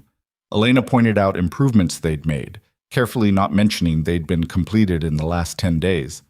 Rhett demonstrated the water pump, the cattle quality, the fence repairs, all the evidence of a functioning operation. Greaves took notes with mechanical efficiency, his expression never changing from polite professional interest. He asked questions about production numbers, maintenance costs, revenue projections, all delivered in a tone that suggested the answers didn't really matter. "The infrastructure is in better shape than I expected," Greaves admitted when they returned to the house. "Your records indicated significant deterioration." "Things improve when you actually work them," Thomas said with barely restrained bitterness. "Indeed." Greaves checked his notes. However, the outstanding debt remains substantial. The bank's position hasn't changed. Foreclosure will proceed as scheduled unless the full amount is paid by the deadline. "Which is 6 days from now," Elena said. 5, actually. The deadline is midnight on the 23rd. Today is the 18th. 5 days. The number hit Elena like a physical blow. Somehow hearing it from an official source made it more real than all of Rhett's careful counting. "Is there any possibility of extension?" Thomas asked, and Elena heard the desperation he was trying to hide. "If you can see the ranch is viable." "Viability isn't the issue, Mr. Mercer. The issue is debt service. The bank has been more than patient. Multiple extensions have already been granted. At this point, our position is final. So that's it. 5 days and then you take everything." Greaves's expression softened slightly, the first hint of humanity he'd shown. "I understand this is difficult. Foreclosure is never pleasant for anyone involved. But the bank has obligations to its investors and depositors. We can't continue carrying non-performing loans indefinitely." "Non-performing," Thomas repeated bitterly. "That's what 18 years of work comes down to. A non-performing loan." "Papa," Elena said quietly, touching his arm. Greaves gathered his papers and stood. "I'll file my report with the main office. The foreclosure will proceed as scheduled. You'll have until midnight on the 23rd to vacate the property. I'm sorry it came to this, Mr. Mercer. Truly." He walked to his buggy with Thomas following, still trying to negotiate the impossible. Elena stayed on the porch with Rhett, watching her father's last desperate attempt to save something that was already lost. 5 days, she whispered. 5 days, Rhett confirmed, and for the first time since arriving, he sounded defeated. Greaves departed with a cloud of dust, leaving them standing in the yard of a ranch that now had a hard expiration date. Thomas stood staring after the buggy long after it disappeared, his shoulders slumped with the weight of finality. "Papa?" Elena approached carefully. "Come inside, you should rest." "Rest for what? 5 more days of pretending this is still ours?" But he let her guide him to the porch, his steps mechanical and distant. Tommy and Jacob appeared from the barn where they'd been deliberately staying out of sight during the inspection. One look at Thomas's face told them everything they needed to know. "I'm sorry, boss," Tommy said quietly. "Real sorry." Thomas just nodded, unable to speak. He disappeared into the house, and moments later they heard his bedroom door close with a soft click of defeat. Elena stood in the yard, feeling everything they'd built over the past 10 days crumble into dust. The mended fences, the working pump, the grazing cattle, all of it suddenly pointless. They'd fought so hard, accomplished so much, and it hadn't made even a dent in the inevitable. "I need to be alone," she said to no one in particular, and walked toward the creek before anyone could respond. She found her spot under the oak tree where her mother was buried, the place she went when everything else became too much. The grave was simple, a wooden marker her father had carved, already weathering after 2 years of exposure. Elena sat with her back against the tree and let herself feel the enormity of what was coming. 5 days. Then strangers would own this land, would walk past this tree without knowing or caring that Margaret Mercer was buried beneath it, would probably plow up the marker to make room for whatever they planned to build. She heard footsteps and looked up to find Rhett approaching slowly, giving her the option to send him away. Elena didn't have the energy to send anyone anywhere. "Mine company?" he asked. "Would it matter if I did?" "Yes." She patted the ground beside her and he sat carefully, respecting the space without making it awkward. They were quiet for a while, listening to the creek murmur its way past and the wind move through the oak's branches. "Your mother?" Rhett asked, nodding to the grave marker. Margaret Ann Mercer. Died 2 years ago from pneumonia that turned into something worse. She fought for 6 weeks before her body finally quit. I'm sorry. Everyone's always sorry. Doesn't bring her back. Doesn't save the ranch. Elena pulled up grass with jerky movements. She loved this place. Loved it more than anything except maybe my father. And now strangers will own it, and she'll just be an inconvenient grave marker in their way. They can't move her without family permission. What family? We'll be gone. And I don't have the money to arrange a reburial somewhere else. So she'll stay here while everything around her changes, and I'll be somewhere else unable to visit. That's what we've accomplished in 5 days, Rhett. We made sure my mother's grave will be abandoned. Elena, don't. She turned to face him, anger and grief mixing into something sharp. Don't tell me it's not my fault. Don't tell me we tried our best. Don't give me another speech about fighting being more important than winning. I'm tired of fighting. I'm tired of trying. I'm tired of hoping that maybe, possibly, this time things will be different. They're never different. They're always exactly as terrible as they seem. Rhett let her rage wash over him without flinching, his expression steady and sad. When she finally ran out of words, he said quietly, "You're right." Elena blinked. What? You're right. The fighting isn't enough. The trying didn't save anything, and hope was probably just making everything hurt worse. You're absolutely right about all of it. Then why did you stay? Why did you make us believe? Her voice cracked. Why did you make me believe that maybe we could actually do this? Because believing we could try was better than accepting defeat 10 days ago. Not better enough to save the ranch, obviously, but better enough that your father remembered what it felt like to fight instead of just surrender. Better enough that you got 10 days of actually working towards something instead of watching everything collapse in slow motion. Better enough that when this ends in 5 days, you'll know you did everything possible. That's not better. That's just a different kind of terrible. Maybe.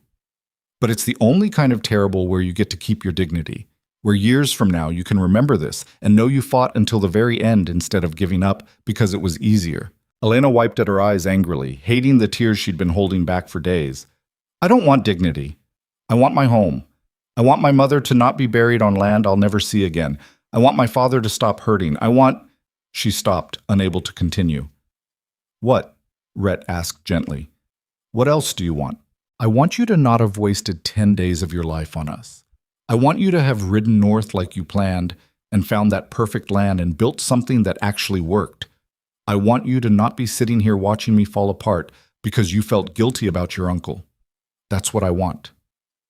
Elena, look at me. She did, reluctantly. His expression was serious but not pitying. Those 10 days weren't wasted. Working this ranch, helping your father, getting to know you, none of that was waste, even if it ends badly. Even if everything we fixed gets torn down by whoever buys this place. Those 10 days mattered because they happened, because we tried, because for a brief moment this ranch had a fighting chance. That's not waste. That's the most purposeful 10 days I've spent in years. How can you say that? We're losing everything. You're losing the land. You're not losing everything. What's left? Rhett reached out and took her hand carefully, like he was handling something fragile. You've got your father, who's still alive and still loves you. You've got memories of this place that nobody can take away. You've got proof that when everything was collapsing, you stood and fought instead of running, and you've got... He stopped, seeming to wrestle with words. What? Elena prompted. What else do I have?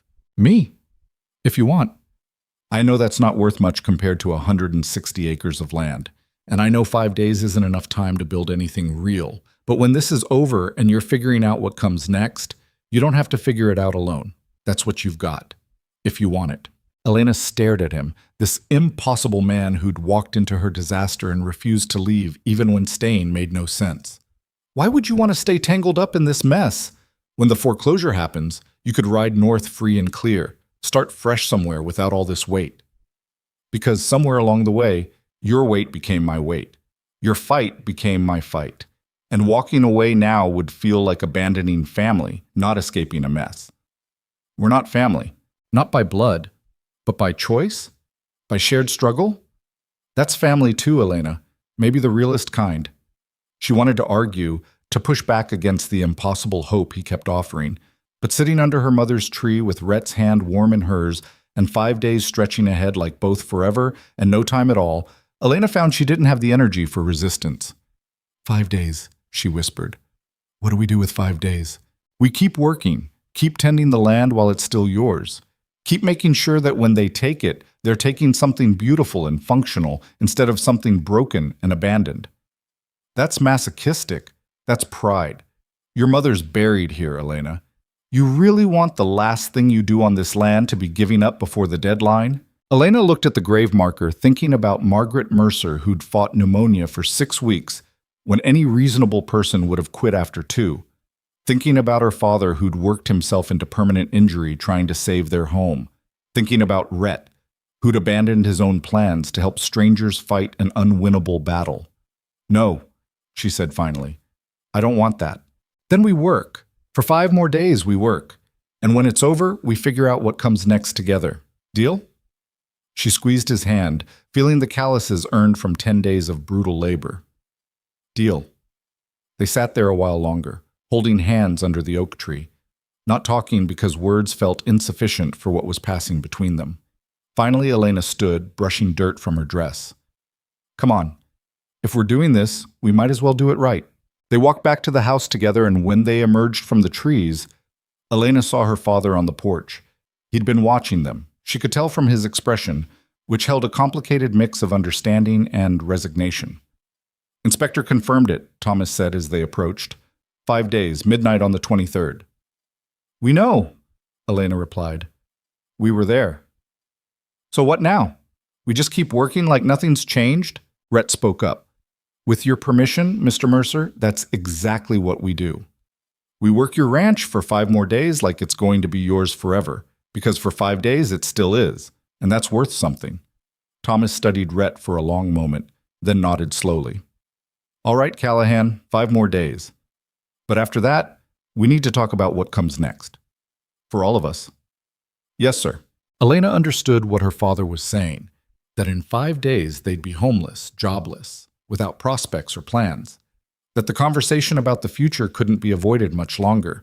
But standing in the yard with Rhett beside her and her father showing the first signs of accepting help instead of resenting it, 5 days suddenly felt like possibility instead of just countdown. They worked through the afternoon with renewed purpose. Tommy and Jacob returned, and the 5 of them tackled projects that had been waiting months for attention. The barn roof got patched, the chicken coop got rebuilt, the irrigation ditches got cleared, small victories that wouldn't save them but mattered anyway. At dinner, the mood was lighter than it had been in days, possibly because the worst had been confirmed and there was nothing left to dread. They ate and joked and planned tomorrow's work like they had all the time in the world. That night, walking Rhett to the barn, Elena stopped him at the door. Thank you, she said simply. For what? For staying. For 10 days ago, when you asked for a seat at my table and somehow decided our disaster was worth your time. For today, when you convinced me that 5 more days of trying matters. For all of it. Rhett smiled, and it transformed his tired face into something younger. Thank you for letting me stay. For giving me a chance to help instead of sending me away. For letting this become my fight, too. They stood close in the darkness, and Elena felt the pull between them. The thing they'd been carefully not naming for 10 days because everything was too complicated and desperate. But with 5 days left, complicated didn't seem like a good enough reason to keep pretending. Rhett? Yeah? When this is over and we're figuring out what comes next, I'd like you to be part of that, whatever it looks like. His smile widened. I'd like that too. Good. She squeezed his hand once more, then stepped back before she did something reckless. 5 more days. 5 more days, he agreed. Elena walked back to the house, feeling lighter than she had in months despite everything. Behind her, Rhett stood in the barn doorway, watching until she was safely inside. Then he turned to his own rest, ready for another day of fighting for land that wasn't his and people who'd become something much more important than strangers. 5 days left. It wasn't enough time to save anything, but it was enough time to matter. And in the end, that was the only victory they'd ever really had a chance at winning. The morning of the 4th day began with a rider approaching at dawn. Not unusual in itself, but the speed and urgency made Elena's stomach drop before she'd even stepped off the porch. She recognized Samuel Porter, who ran the telegraph office in Silver Ridge, and the fact that he was riding out personally meant the news couldn't wait for regular channels. "Miss Mercer," Samuel called, breathless as he pulled his horse to a stop. "Is your father available? Got urgent correspondence from Helena." Thomas appeared in the doorway, already dressed despite the early hour. Sleep had become elusive for all of them as the deadline compressed. "What is it, Porter?" Samuel dismounted and handed over an envelope with the bank's seal. "Came through late yesterday. Marked priority. Thought you should have it soon as possible." Thomas's hands shook slightly as he opened it. Elena moved to his side, reading over his shoulder. The letter was brief and bureaucratic, but one paragraph stood out with devastating clarity. "They moved the deadline," Thomas said, his voice hollow. "Foreclosure proceedings have been accelerated. We have until midnight tonight instead of 4 more days." Elena felt the words hit like a physical blow. "They can't do that. We have a contract, a timeline." "They can and they did." Thomas scanned the letter again, as if reading it multiple times might change the content. "Something about processing efficiency and scheduling conflicts. Doesn't matter the reason. Midnight tonight, and it's done." Samuel shifted uncomfortably. "I'm sorry, Thomas.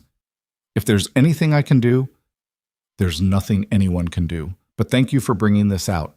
After Samuel left, Elena stood in the yard feeling everything crystallize into sharp, immediate panic. 4 days had felt impossible but manageable. 18 hours felt like a cruel joke. Rhett emerged from the barn, took one look at their faces, and crossed the yard quickly. "What happened?" "Deadline moved," Elena said flatly. "Midnight tonight." She watched the news hit him, saw the same calculation she was doing, hours instead of days, endings measured in moments rather than sunrises. His jaw tightened, but he nodded, accepting it the way he seemed to accept everything impossible. "Then we have 18 hours, he said simply. "To do what?" Elena heard the edge of hysteria in her voice. "We can't make enough money in 18 hours to satisfy the bank. We can't negotiate anything meaningful. We can make sure this place looks perfect when they take it," Rhett interrupted firmly. "We can make sure your father can stand on this porch tonight and know he did everything possible. We can make sure when you leave here, you leave it beautiful instead of broken." "That's insane." "Most worthwhile things are." Thomas had remained silent, staring at the letter like it might spontaneously combust. Finally he said, voice rough, "Callahan's right. We got 18 hours. Let's not waste them arguing about what we can't change." They worked with the intensity of people who knew this was the last time. Last fence check, last cattle count, last chance to make the ranch show its worth to anyone watching. Tommy and Jacob arrived and were immediately absorbed into the desperate efficiency of final efforts. Nobody talked about the deadline. They just worked. By noon, Elena found herself in the garden behind the house, pulling weeds with savage determination from her mother's flower beds. Margaret had loved this garden, spent hours here during seasons when the work allowed. It had gone wild during the crisis months, but Elena attacked it now with something bordering on violence, as if perfect flower beds could somehow make up for losing everything else. "You'll wear yourself out," Rhett said from behind her. "Good. Rather be exhausted than thinking." He knelt beside her and started working without asking permission, his hands gentler with the plants than she'd been. They worked in silence for a while, the sun climbing higher and hotter. "When I was 17, Rhett said eventually, after my uncle's funeral, I spent a whole day fixing up his house. Scrubbed it top to bottom, repaired everything broken, made it look better than it had in years. The new owner was going to tear it down anyway to build something bigger. But I did it anyway because it was the only thing I could control, the only way I could show that the place mattered, even if nobody else cared." Elena sat back on her heels, looking at him. "Did it help?" "Not really. House still got torn down 3 days later. But years later, I'm glad I did it. Glad I gave that place a proper goodbye instead of just walking away from the wreckage." "That's what we're doing, isn't it? Saying goodbye?" "Yes." The simple honesty of it broke something in Elena's chest. She'd been trying so hard not to acknowledge the finality, to keep fighting like victory was still possible. But Rhett's quiet acceptance gave her permission to feel what she'd been suppressing. "I hate this," she whispered. "I know. I hate that we tried so hard and it didn't matter. I hate that my mother's buried here and I won't be able to visit. I hate that my father's going to lose everything he built. I hate that you wasted 2 weeks helping us for nothing." "Not nothing, Elena. Never nothing. What did we accomplish? Seriously, what changed except now it hurts worse because we believed we might actually... Her voice cracked. Because I believed you. I believed that maybe trying mattered more than winning. And it doesn't. Trying just means you're exhausted and heartbroken when you lose instead of just heartbroken. Rhett moved closer, his hand finding hers in the dirt of the garden. You're right. It does hurt worse. But would you rather have the last 2 weeks back? Rather have given up when I first showed up at your table? Rather have these last 18 hours be empty instead of full of work and purpose? Elena wanted to say yes. Wanted to believe that ignorance would have been less painful than false hope. But sitting in her mother's garden with Rhett's calloused hand wrapped around hers, she couldn't make the words come. No, she admitted quietly. I wouldn't want them back, even knowing how it ends. That's what trying buys you. Not victory, just the knowledge that you lived fully instead of carefully. That when this day ends, you'll have worked and fought and loved this place right up until the last possible moment. Loved, Elena repeated, testing the word. Is that what this is? For me? Yes. I've fallen in love with this ranch, with your stubborn determination to save it, with your father's quiet strength, with the whole impossible situation. Doesn't change the outcome, but it changes what the outcome means. Elena looked at him directly. And me? Did you fall in love with me too? Or is that too complicated for 18 hours before everything ends? Rhett's expression was steady and sure. I fell in love with you at that community supper table when you told me you were excellent at seeming. I stayed in love through every argument, every doubt, every moment you tried to push me away to protect yourself. And I'll stay in love after midnight tonight when we're packing up and figuring out what comes next. The ranch ending doesn't change that unless you want it to. That's... Elena struggled for words. That's the worst timing possible. Agreed. We've known each other 2 weeks. Also agreed. This is completely insane. Absolutely. Rhett smiled, sad but genuine. But we've been doing insane things since the moment I asked for a seat at your table. Why stop now? Elena laughed despite everything, the sound surprising her. You're impossible. So are you. That's why this works. They stayed in the garden until the sun started its descent, making Margaret Mercer's flowers as perfect as they could manage. Then they moved to other tasks, final ones, goodbye ones, the kind of work that's really just ritual dressed as productivity. At 6 in the evening, Thomas called everyone to the porch. The ranch looked better than it had in a year. Fences mended, buildings repaired, land tended with obvious care. It was heartbreaking how good it looked, how clearly it showed what could have been if circumstances had been different. I want to say something, Thomas began, his voice strained. To all of you, Tommy, Jacob, Callahan, you didn't have to be here. You didn't have to work yourselves half to death for a place that was already lost. But you did anyway, and that... He stopped, collecting himself. That means more than I can properly express. You gave my daughter and me 2 weeks of purpose when we were drowning in despair. You proved that people can be good even when there's nothing in it for them. And you reminded me what this ranch was supposed to be about. Not just land and cattle, but community and determination and refusing to quit even when quitting makes more sense. Tommy nodded silently, his weathered face showing emotion he rarely expressed. Jacob looked like he might cry. Rhett just stood steady, absorbing Thomas's words with quiet dignity. When midnight comes, Thomas continued, I want you all to know that these last 2 weeks mattered. This ranch dies tonight, but it dies beautiful and functional and loved. That's because of you, all of you. Papa, Elena said, her own voice unsteady, what are we going to do after? Where are we going to go? It was the question they'd all been avoiding, the practical reality of homelessness that had been lurking beneath every other concern. Thomas looked at Rhett, something passing between them that Elena couldn't quite read. I've been thinking about that, Thomas said slowly. Callahan and I had a conversation yesterday about the future. What kind of conversation? Elena looked between them suspiciously. Rhett spoke up. There's a ranch about 50 miles north of here. The owner, Jack Morrison, has been looking for a permanent foreman for his operation. He's getting too old to manage everything himself, needs someone with experience who can handle the day-to-day work and eventually take over completely when he retires. How do you know this? I rode out 2 days ago to ask around about opportunities. Found out Morrison's been looking for months but can't find anyone willing to commit long-term in this area. It's hard work, not great pay to start, but it comes with housing and a percentage of profits. And he's open to taking on your father as advisor and consultant.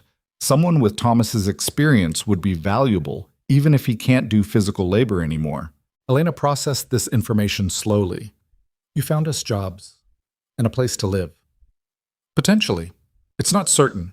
I'd have to prove myself first, show I can actually manage the operation. But Morrison seemed interested when I explained the situation. When did you have time for this? Same day as the well pump work. Rode out early morning, had the conversation, rode back for afternoon chores. Elena turned to her father. You knew about this? He told me yesterday, Thomas confirmed. Said he didn't want to mention it earlier in case it fell through. Didn't want to give us hope about a future that might not exist. But now, with 18 hours left, you decided to tell me? Now it's real enough to discuss, Rhett said. Morrison sent word this morning. He'll take us on, trial basis initially. If it works out, the foreman position becomes permanent. Your father would have a consulting role with light duties and his own quarters. And you, he paused. He'd take you on too, whatever capacity you want. Managing books, working cattle, whatever suits your skills. Elena felt dizzy with the information. So we go from losing everything to having new jobs and housing in the span of 18 hours? The housing is rough, Rhett cautioned. The work is hard. The pay isn't what your father made running his own place. It's not the same as keeping your ranch, Elena. It's just a landing place, a way to not be completely destitute after midnight. But it's something, Thomas added quietly.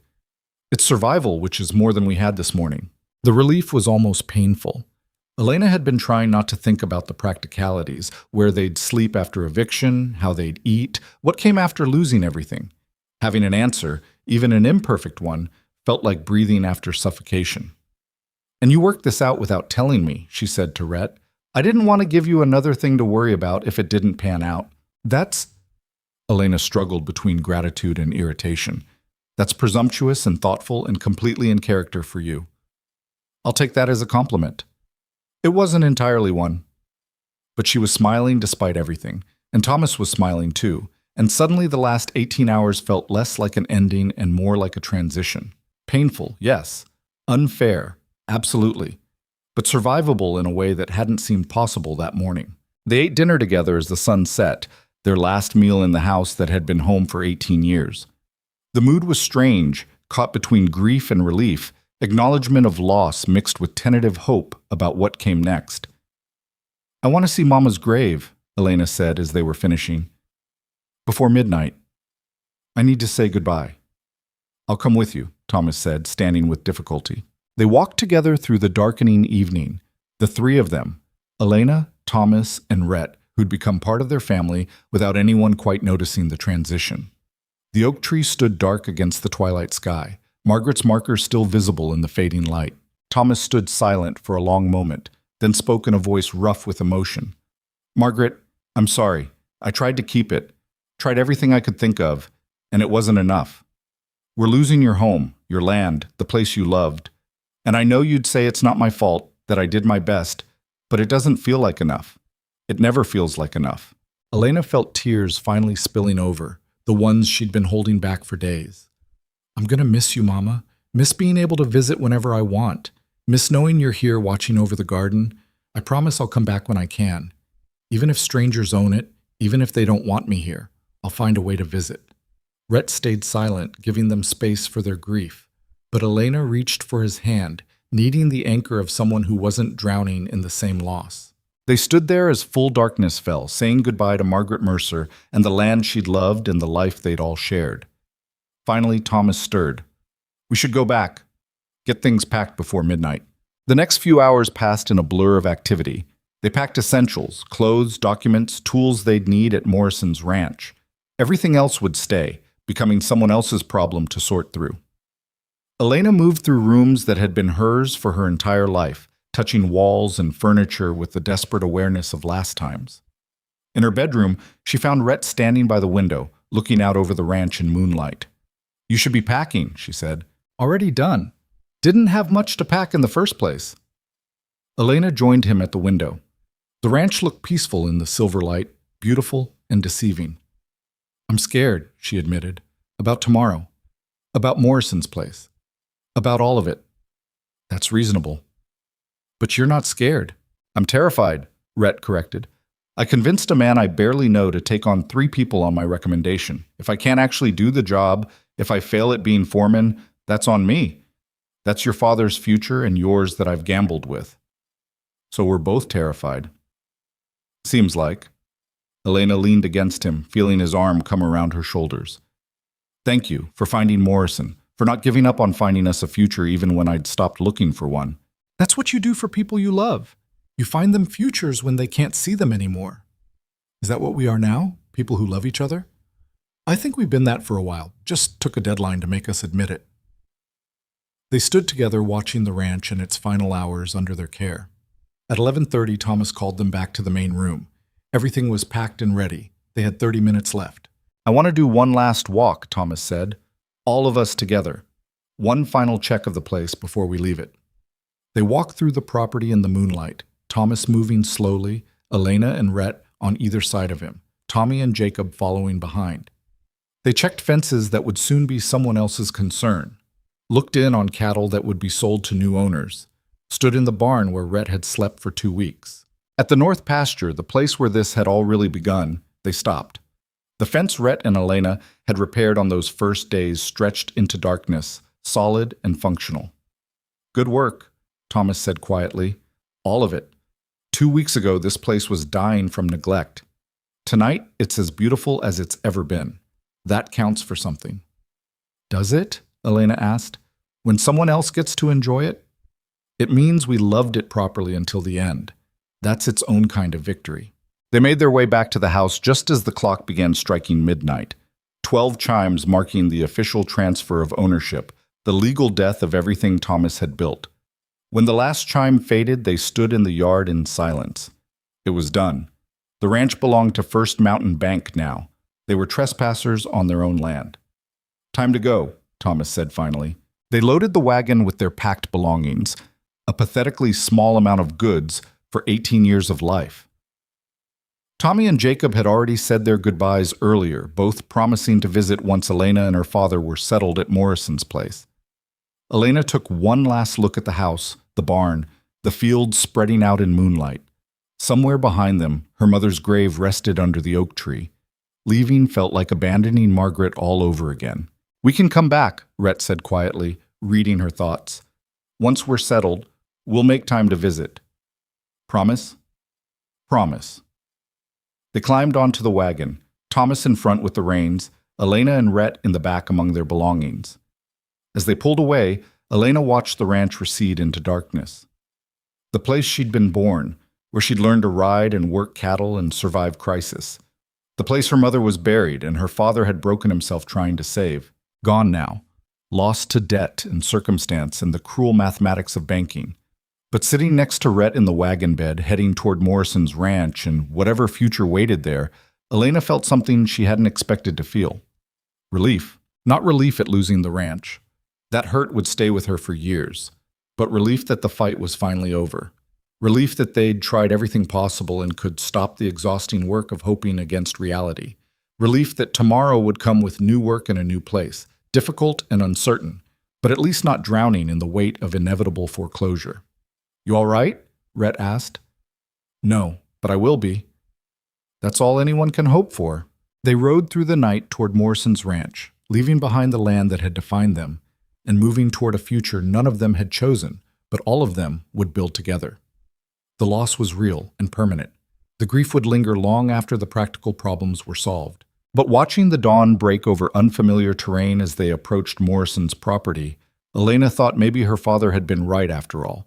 Maybe trying did matter more than winning. Maybe fighting until the end was its own kind of victory, even when the end came exactly as predicted.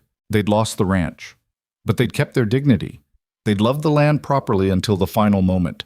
They'd fought with everything they had and walked away knowing no one could say they surrendered without exhausting every option. And Elena had found something she hadn't been looking for.